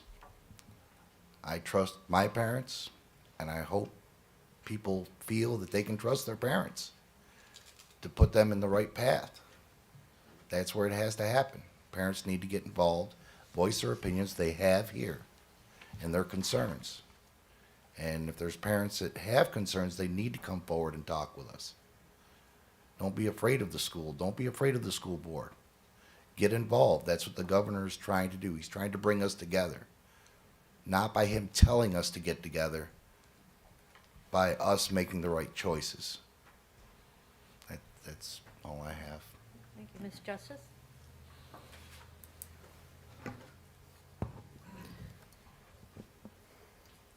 Well, for myself, I look at the governor's order. He is relying on the Constitution of the Commonwealth of Virginia, which recognizes that according to the code, 1240.1 of the Code of Virginia, that a parent has a fundamental right to make decisions concerning the upbringing, education, and care of the parent's child. So that's in our Constitution, and our Constitution is number one. In regards to SB 1303, it says as much as is practicable, and talking with the students, well, administration, it seems that it is no longer practicable for us to manage the contact tracing and the quarantining of people that aren't sick. It's impeding our ability to function as a school. And then I also have, now you guys got me off, but I'm encouraged about the air conditioning system, because when I did do studying, the one mitigating factor that they saw a difference in was in schools that had the filtering system, there was an improvement. They couldn't see a correlation between masked or unmasked, but the ventilation system made a difference. The parents, when I look at the survey, which I appreciate very much, how much you guys worked on this, 54% of the parents and students were for some form of mask optional. So that's really good as well. As far as our kids, we're seeing behavioral issues. We're seeing emotional issues. And that is alarming for us. In times past, during crises, whether it was a pandemic like the influenza or whether it was wartime, the three things that were critical to keeping a society together were normalcy of kids in school, church, and family. And our kids need to be hearing, you're going to be fine. We're going to make it. You're getting tough. This is okay. And then the final thing is just with Governor Northam's executive order. He made it, we followed it, there was no discussion. And we should be consistent.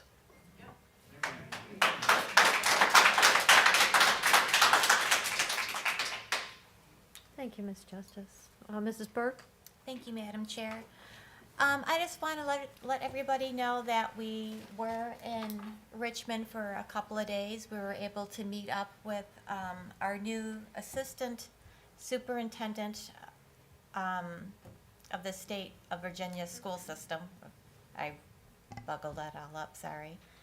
But we were speaking about opening up Virtual Virginia. She did say that she was working on it. They want to open it up for children at risk and also for military families. I was hoping we would have the notice today that it was going to be opening, but hopefully it'll be opening soon. She did state she was going to do that. And also a lot of people, they're claiming that they're surprised Youngkin made Executive Order number 2. It was in his campaign. He ran on this, and over 70% of Amherst County voted for Glenn Youngkin. So I say we give Glenn Youngkin the same due respect as we gave Northam, and we follow his executive order. Thank you.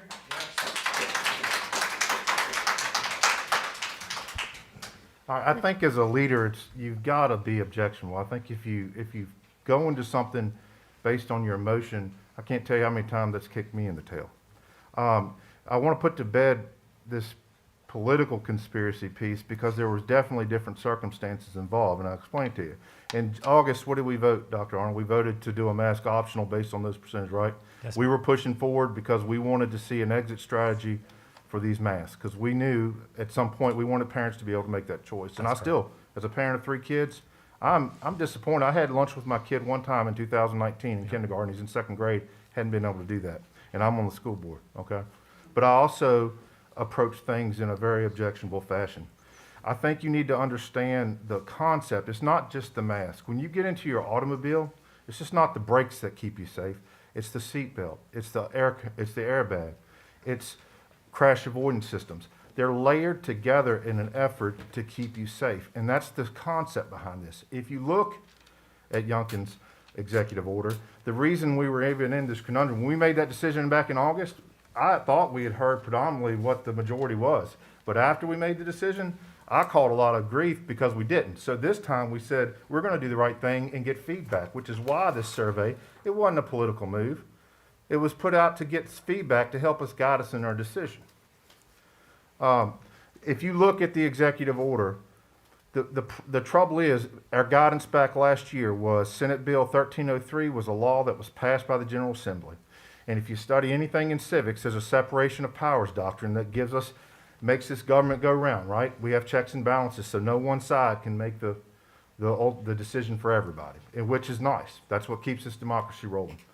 Right now, it's being challenged. And I honestly, as soon as I read it, as much as I was happy with some of the executive orders that were coming out on that first day, this one bothered me because I knew that there was, at least on the surface, a conflict with 1303, which put us at a potential legal. Now, we've gotten that opinion. If you look down in Executive Order 2, it directs the state superintendent of education to advise the schools on updated mitigation strategies. And if you've taken the time to read that, it says a multi-layered approach. And believe it or not, the governor isn't anti-mask because masks are actually listed in that document. And it's based on the situation. It also encourages you to monitor what's going on in your community. So if your community's at high level of transmission, then you increase your layers to do things to curb that. He encourages vaccines. Not everybody takes up on that. That's their personal preference. I'm against a mandate myself. But we're turning this into a political battle. I've said this before, I've got a wife that works in the school. I've got 2 kids that attend the school. I have many friends and have talked to teachers throughout this week and have gotten opinions from both sides. I know they're my friends, so no matter whatever decision I come up with tonight, that I can still have that respectful dialogue with them. And that's one thing I do want to commend everybody that has spoke tonight. I really appreciate that piece of it, that we're talking like adults and acting like adults.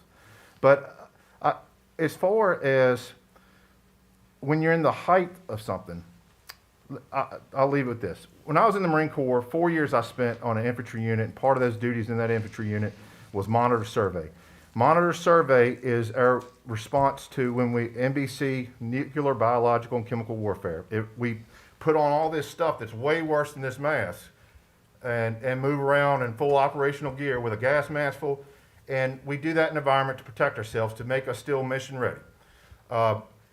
Monitor survey is constantly collecting data in those environments to ensure at some point we can become more efficient by reducing that mission-oriented posture, which is removing some of that mass moves and getting back down to where we're just in normal gear. When I first read that in the training, when I got there, I said, I'm going to be a part of this team, because the last page was, when all of this is done, when all the data is collected and we feel like it's safe to take this gear off, the final step is to pick the 2 junior people in the unit and have them unmask, breathe the air for 5 minutes, have them put their gear back on and see how they respond before you tell everybody else to do. And so, and if it looks like they're doing okay and they haven't done anything wrong and they're not sick, we get them to take it off again and we observe them for a little bit more time and we make sure that they're okay before everybody else can step out of the clear. And I've got that eerie feeling today when I was sitting there trying to, and I've lost sleep over this, but I got that feeling today. I said, and we're getting to the point where we're gonna have test subjects before we decide. I want an exit strategy. My plan is at some point is to split the middle, just like we did in the summer, and to try to offer the best of both worlds. We want to give kids the hope that one day that they can break rid of this, but we also have a duty to protect staff.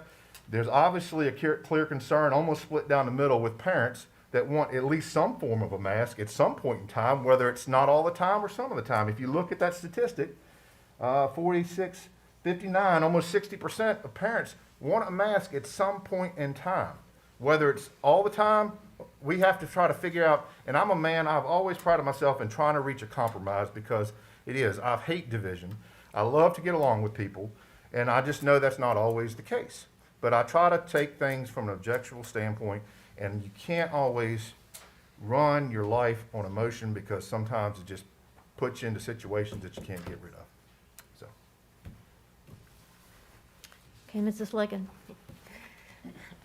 Kudos to you. Well, I didn't, following what Mr. Greiser said, Madam Chairman, I've lost some sleep, but not as much. You know, once I make my mind up as to what I think is right for everyone, I can go to sleep. We would all love to do what we want to do in this situation, and I'm not going to be lengthy. We had surveys sent out, and the surveys conclude, unless I'm reading them wrong, that most people want to keep the current strategy. Is that right? Most. Keep the current. I said most. Well, it depends on how you look at the Well, surveys. that's true. Well, that's what I'm saying. We can just turn data upside down. What we've heard tonight was most people want to get rid of the mask, minus about 1 or 2 people. So what do we base it on? Some people say the CDC is not who we base things on, and some don't want to base it on the VDH. None of these alphabets work for us. But somebody has to give us some guidance to keep us as safe as possible. None of this is 100% cure. Now, I work in healthcare, and I don't mind saying it. And I have been working in it for 47 years. First, there was TB. I'm going to be quick.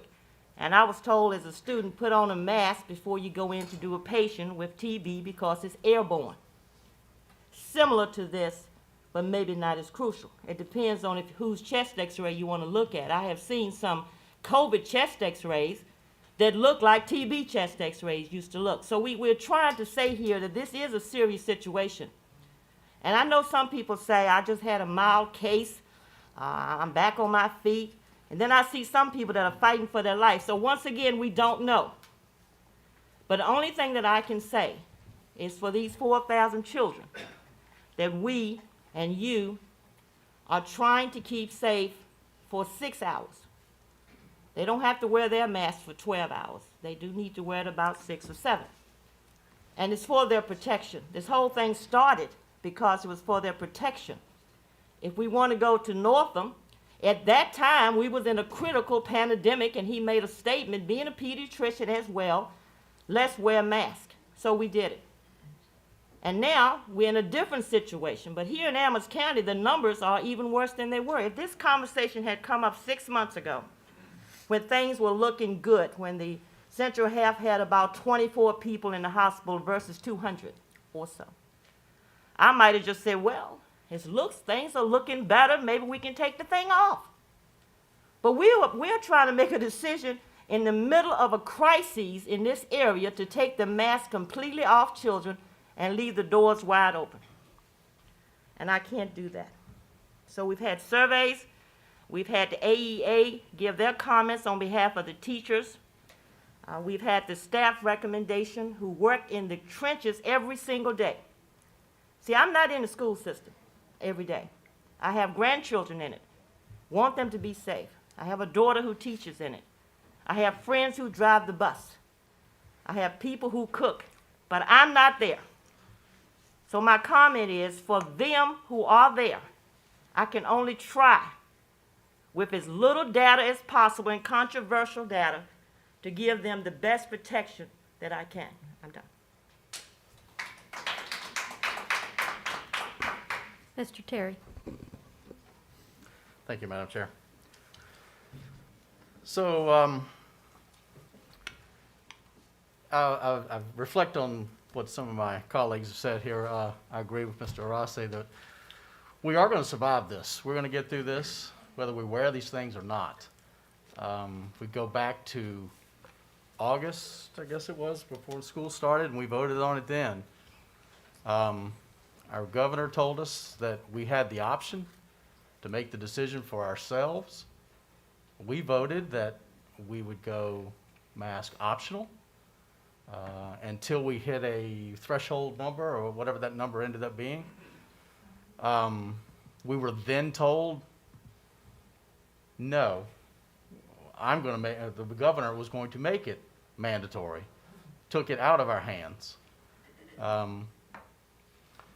Like Mr. Greiser said, I'm all about everybody making their own decision.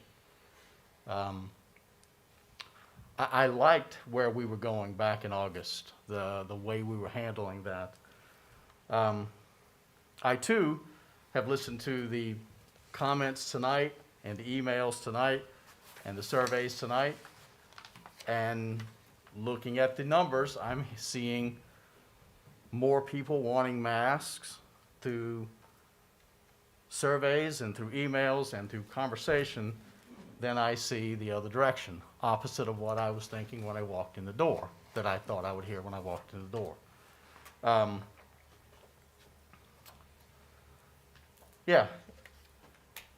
Opposite of what Mr. Rossi said, we are in a no-win situation. You can divide this room in half. No matter what we say, half will be mad, half will be happy. Doesn't matter which way you go. We are in a no-win situation. I'm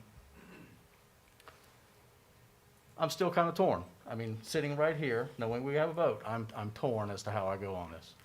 But that's my opinion. Thank you.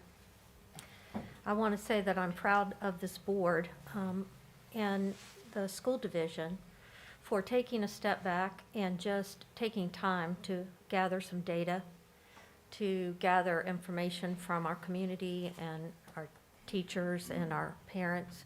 I think that's valuable. And as difficult as this decision is, I am personally grateful to our governor that we have been given an opportunity to take a local look and a local decision about our children wearing masks in school. And this opportunity has allowed us to hear from you as parents and staff and students to better understand our school community. You have desires, hopes, hesitations, and I also hear fear. Our children's mental and social emotional health has been a forefront of our conversation these past 2 years, and for their sake, we must hope that we can get back to normal. I believe this is the beginning of a transition phase, maybe from a pandemic to an endemic.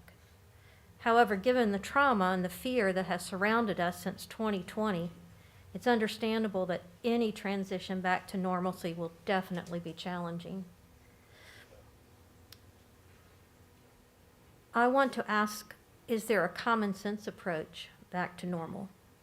Since the N95 masks have been proved to provide more protection against the transmission of any virus or bacteria for many years back, you know, maybe it's important for us to have time to get teachers fitted and get those masks on them to where if teachers feel, you know, there's fear or concerns that they feel better protected.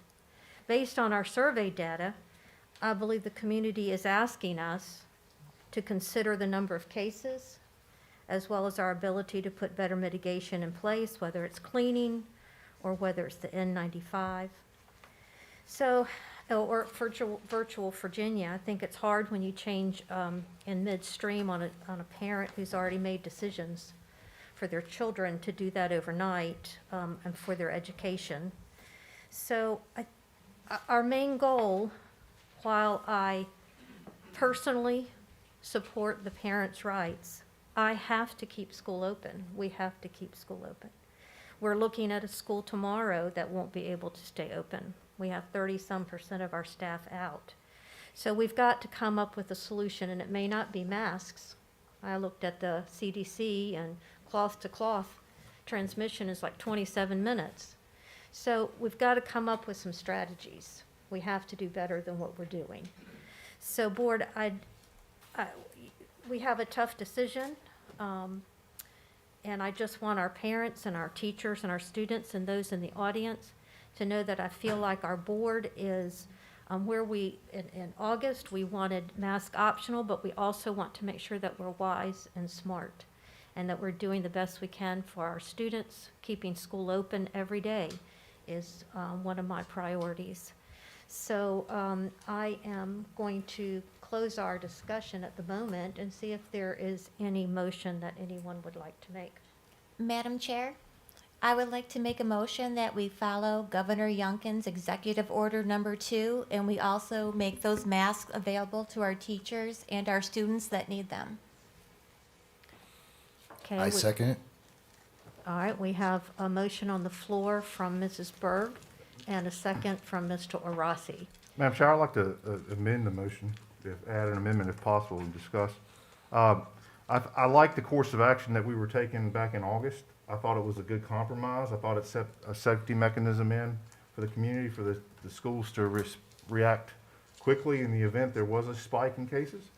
And I would like to amend the motion to reflect the optional use of masks with a predetermined metric is met, and that we don't implement it until February 22nd to give the staff time to acquire equipment and any other mitigation strategy that needs to be put into effect.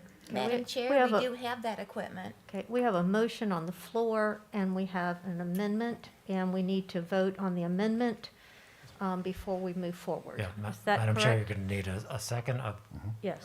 Mr. Greiser's to vote to amend the original, and then you can go Yes, from there. okay, thank you. So, Mr. Greiser, would you like to repeat your amendment, and then we would need a second for that? I move that we allow parent choice in the event, let's see, I move that as far as the executive order with the parent choice, I move that, that masks be made optional when a metric that is will be predetermined by the board is met, and that move is delayed until February 22nd, which is after winter break. Is that correct? Would that give you all time to make those proper? Because here's what you're doing, and well, I don't want to get too much in discussion because I'm making a motion. But I move that I move that the mask optional be done at a certain metric that we can later discuss and identify at the next board meeting based on any other data that we need. But that I move that we don't make any change to, let me try to concise this. I move that the mask optional metric be put into place at a later date, but that parent choice be allowed in the event that metric is met. So are you saying that you want to make an amendment that mask optional would occur at a to-be-determined metric at our next board meeting, but no earlier than February 22nd. February 22nd, in order to give staff and parents time to And I shift think that and also adjust? helps us get past the curve, the spike that we have right now, so. Okay. Board, do you need to have that amendment reiterated? Okay, is there a second? Second. Okay, we have a second on the floor. We need to vote on the amendment. Mr. Orasi? No. Mrs. Justice? No. Mrs. Burke? No. Mr. Greiser? Yes. Ms. Ligon? Yes, with the amendment. Yeah, we're voting on the amendment. That is correct. For the amendment, yes. This is only the amendment, yes. Board Chair votes yes. Okay, now we have the original amendment, the original motion, and it has been amended. So now we need to vote on that original. With or without the amendment? With the With.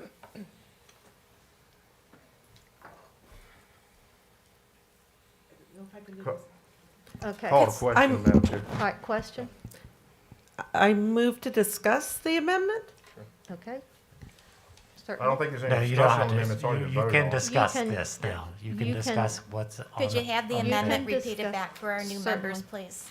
Certainly, we have an amendment on the floor that mask optional would become our guidance at a to-be-determined metric, and that it would not take place any earlier than February 22nd in order to give staff and parents time to make adjustments. I believe that's correct. Yes. Okay, any discussion? Yes. Ms. Justice? When I look at studies, there was a study by Oster that showed that math students were 37% higher to contract COVID than unmasked students, and that in a low or substantial community transmission, students saw no difference statistically between masked or unmasked, but the staff in mask required districts were slightly worse. That statistic concerns me. Second of all, from an every child, every day perspective, Northam's mandate, if we mandate masks, that means we're prohibiting kids from compulsory attendance if they cannot wear a mask. And so I find that conflicting. And I go back to the Constitution. The Commonwealth of Virginia's Constitution states that the parents are the primary decision maker on the health and well-being of their child. And my understanding is the Constitution of the Commonwealth is the top. It's higher than the code. It's higher than the regulation. It's the Constitution that everything else is based upon.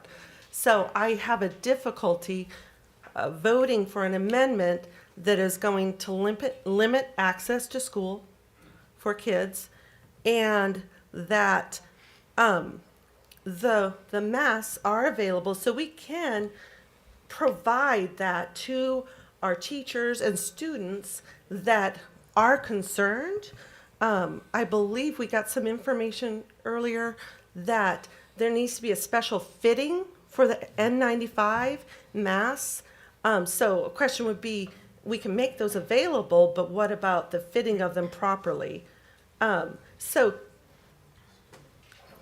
studies are showing that masks is, as we said, is questionable either way.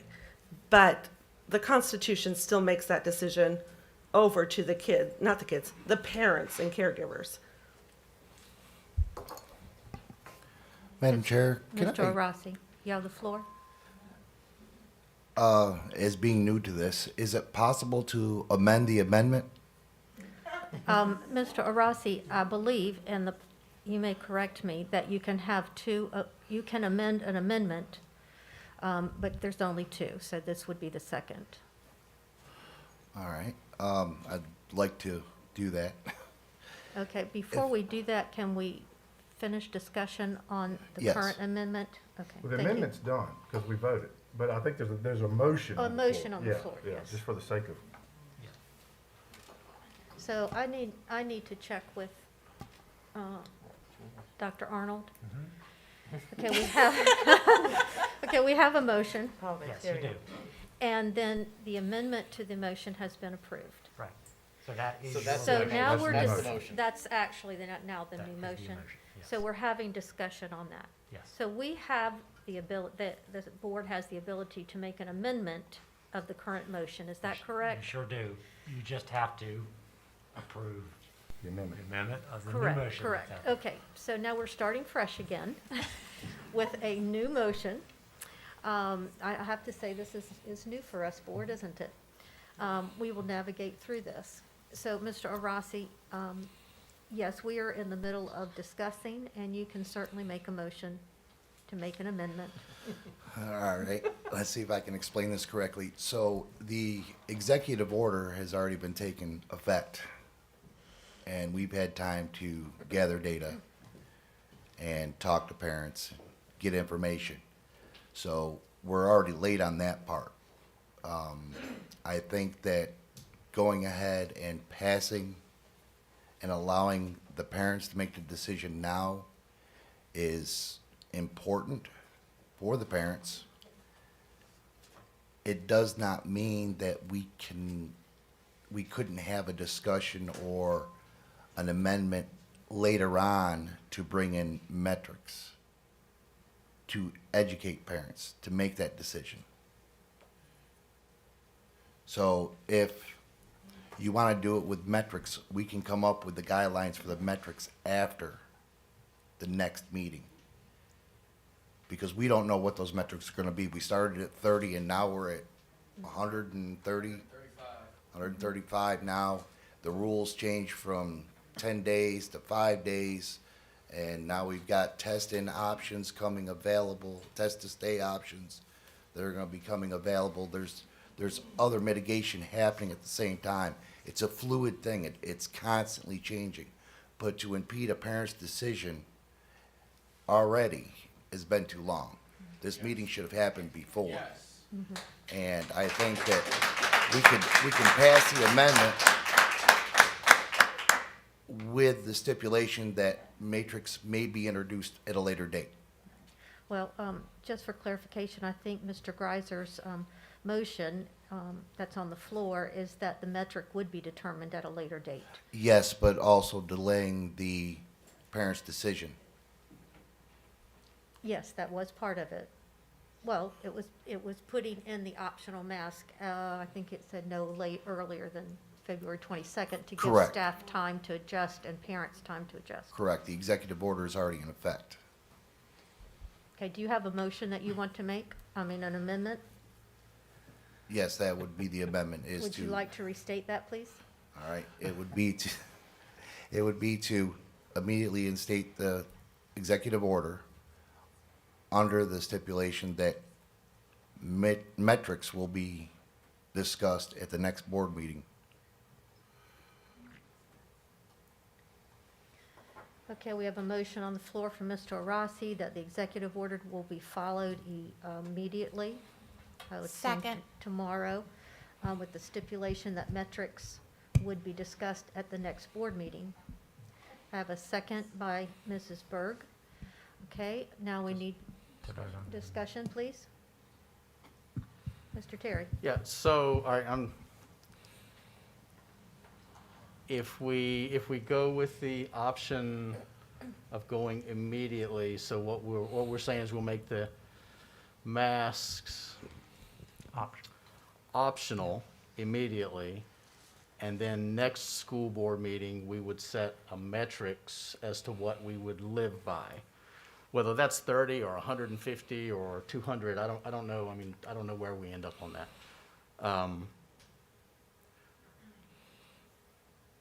That's what we're saying. I'm just making sure that's Yes. that's what we're saying. Okay, I'm just making sure I know what we're saying. Okay, I just need to clear my head and make sure I knew what was being.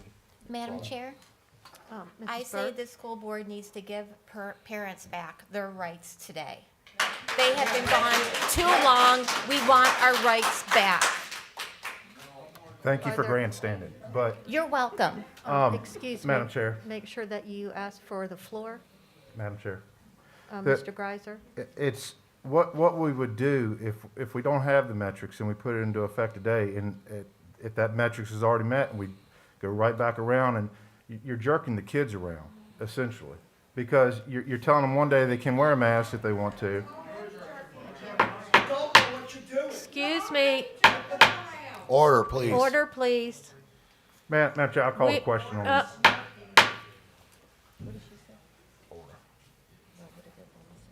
Thank you.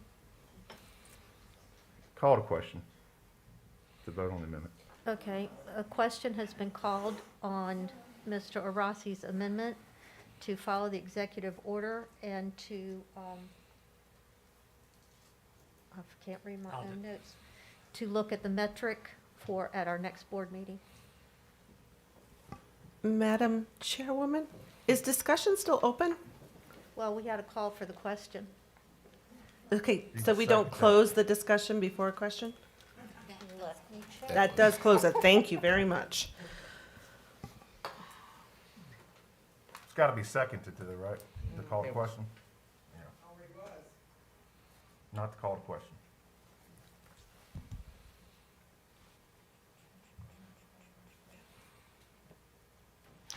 Madam Chair, I need some if I help. may, I think y'all need to vote on the amendment so you can get an actual motion on the table again.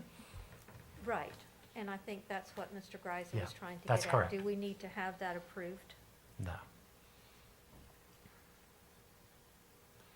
Okay, so we have a call to the motion. Call to question for the. Call the for vote question on for the amendment that Mr. Arasi. Okay, Mr. Arasi? Aye. Ms. Justice?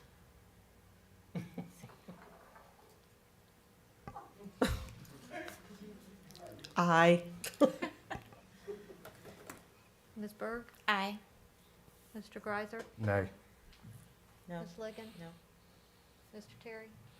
No. Board votes no.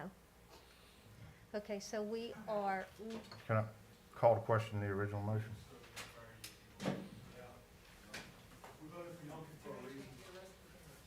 all be replaced.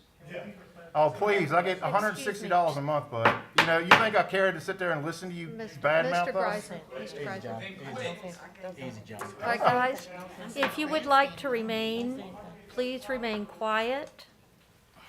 Man. Okay, so we have a motion on the floor that we look at a mask optional, and we will determine a metric in place at our next board meeting, and that would take place on February 22nd. And that motion is on the floor. Call to question. Okay, the question has been called, so we need a vote. Mr. Arasi? No. Ms. Justice? No. Ms. Berg? No. Mr. Greiser? Yes. Ms. Ligon? Yes. Mr. Terry? If we, let me clarify, if this is if this is voted for, it could be optional if with the metrics. If we turn this down, we're still in mask 100%. Yes. That's where we are. So if we vote this down, we are in masks 100%. Correct. I vote for this. Yay. Okay. And chair votes yes. Motion carries. Dr. Arnold, is there anything else that we need? No, ma'am. My understanding is that we are status quo until the next board meeting. Yes, sir. Thank you. Madam Chair. Yes. Dr. Arnold, if I could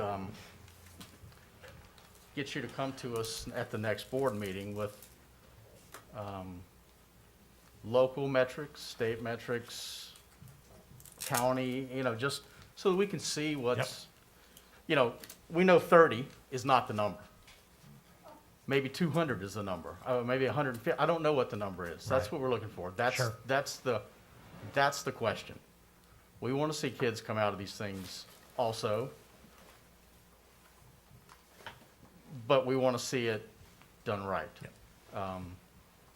So if you could provide us data, recommendations, we greatly appreciate it. Absolutely. Thank you. Before we call for a motion for adjourning, board members, we typically will allow you to make a comment if you'd like to do that tonight before we leave. Mr. Rossi? Yes, first I would like to thank the administration for all their due diligence and moving us forward through this pandemic and the challenges that are coming with it. You see here tonight the board and looks like the audience has been divided on the right way to move forward. It's been 2 years for the pandemic, and we've been navigating. We don't know what tomorrow is going to bring. It's very fluid. It changes. We've discussed the changes that have happened, and we're going to continue to change. We're going to continue to move forward. Mitigation strategies are going to need to get better before the fear goes away and we can start getting back to normal. Things didn't work out the way I planned tonight, but this whole pandemic has been like that. We got to keep moving forward. We have to come to common terms, common ground.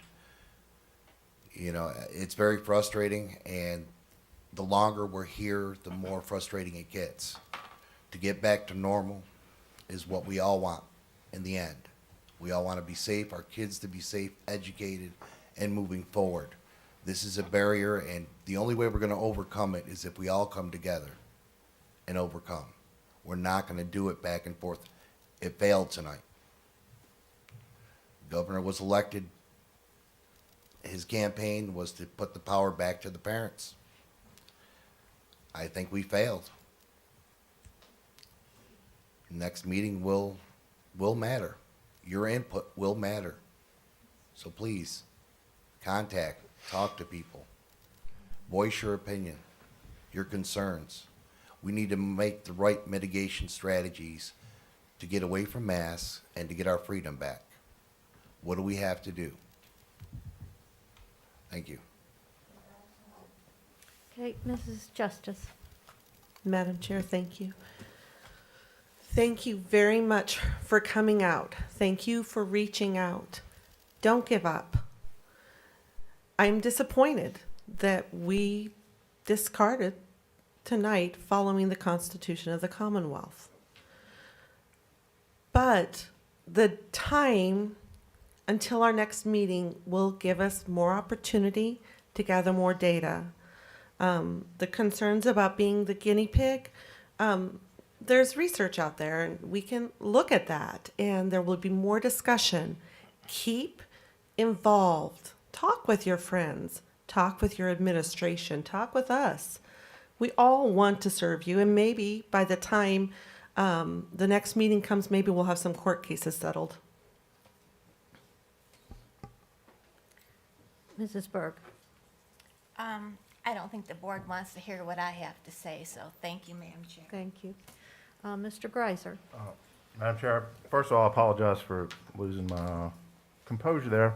You know, when I got on the school board, my whole thing was I wanted to expand our CTE. I wanted to do things to improve our kids' education, and all we have dealt with in the last year and a half is one controversy after another that and I feel like we're losing the kids in the fall. And so I just, little frustrating. But our effort tonight is an effort to provide light at the end of the tunnel, that when certain conditions are met, absolutely, we can get these masks off the kids' face and let them try to return to some sense of normalcy. Mr. Rossi, some of his initial comments, I 100% concur with. I want to get past this. I really do. I hate having to put this stuff on, you know? But I appreciate all the comment tonight, and I appreciate all the feedback. I think the survey, to me, spoke wonders because, you know, despite some of the vocal positions in this room, the survey indicated that a majority of the people do want masks in some shape or form at certain times. So I appreciate that. Thank you. Mrs. Ligon. I just want to say that we appreciate all the information that was given to us, and we're trying to do the best we can. We understand that we are not favored to everything and to everybody, but I have to vote according to what I think and what I see. But Madam Chair, I want to thank the board I think we had a good meeting here. And main thing, I know I always say this, maybe I'm the psychological person, let's not be at odds with one another. Let us try to come together for a good solution. And I have made this clear, and I'll end my comment by saying I am not politically driven to make any decision for children. I'm not politically driven to make any decision for children's health. You know, it's a big difference of what we're talking about here. You know, what school district and who you live with and some of these other constitutional things, I'm okay with that. But when I err on the side of caution for health, And, you know, I don't know if I'm breathing too much into this or too much into that, but I'm just gonna do the best I can to stay safe. And I want that for my grandchildren who are in Amherst, and for my family, and for all of you here. So we can always disagree, what's the thing, we can agree to disagree, or something like that. So I'm leaving on that thought, that we leave in a harmonious spirit. Coming back in February, things might be totally different. Thank you so much. Mr. Terry? Thank you, Madam Chair. Mr. Oakes, if you could do me a favor and get with the gentleman in the back who was talking about the cleanliness of the schools. If there's something that needs to be done on certain schools, we need to make sure that things are being taken care of. Like Mr. Greiser said, it's a multi-phase thing. One thing's not gonna fix it, masks aren't gonna fix it, cleaning a school's not gonna be those one individual things aren't gonna do it. But if you could do me a favor and check with people on that. Thank you, everybody, for the comments, support. I mean, we disagree, but we do agree that kids need to come out of masks. I'm not saying right now. I have people standing there shaking their heads at me now. I can handle that. They will come out of mask. Not tomorrow. I'm sorry, it's not tomorrow. That's my vote. I look forward to it also. I look forward to getting some data. Dr. Arnold, if you could provide that at the next meeting. That's where my gut is. Thank you very much. Thank you, Mr. Terry. Since the governor's executive order was signed, Governor Youngkin appealed to all school boards in Virginia to reach out to their parents of students within their localities for feedback on this complex matter. And we did that. Walked in here with intentions of supporting our parents and making sure I also supported our schools. My personal belief is that I want these masks to come off, and I want us to be back to normal. I heard the Secretary of Education speak this week, and she said that we need to go back and we need to talk to our schools, our principals, our administrators, and to make this work for us. That was her words. I am proud of this board, while we may not all agree. We did take time to look and seek input from all parents, those in this room, those that filled out a survey, those that have called us, and those that have emailed us. We sought input from parents, students, staff. We did look at CDC guidelines on the N95 versus cloth masks.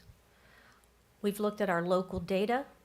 We've looked at the American Pediatrics recommendations, which talks about wearing a mask if it's high cases in your area. You could go with, that would mean no masks if the cases are down.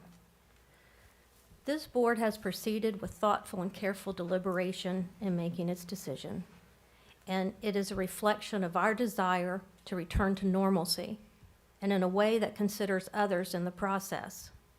We value each and every teacher, staff member, student, and parent that we serve. It is with care that we proceed down this path together with our school community. We will watch and keep a close eye on the days and weeks to come. Our children are our most important asset, and we care for them deeply.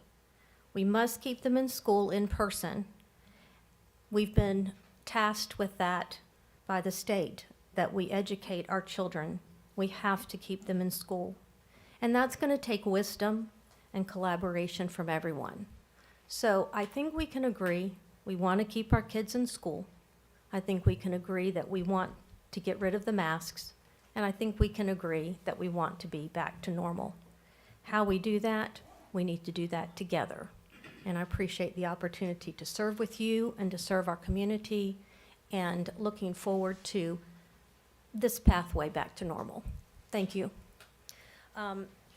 Board, is there anyone that would like to make a motion for adjournment? Motion to adjourn. Second? Second. All in favor? Aye. Any opposed? Meeting is closed.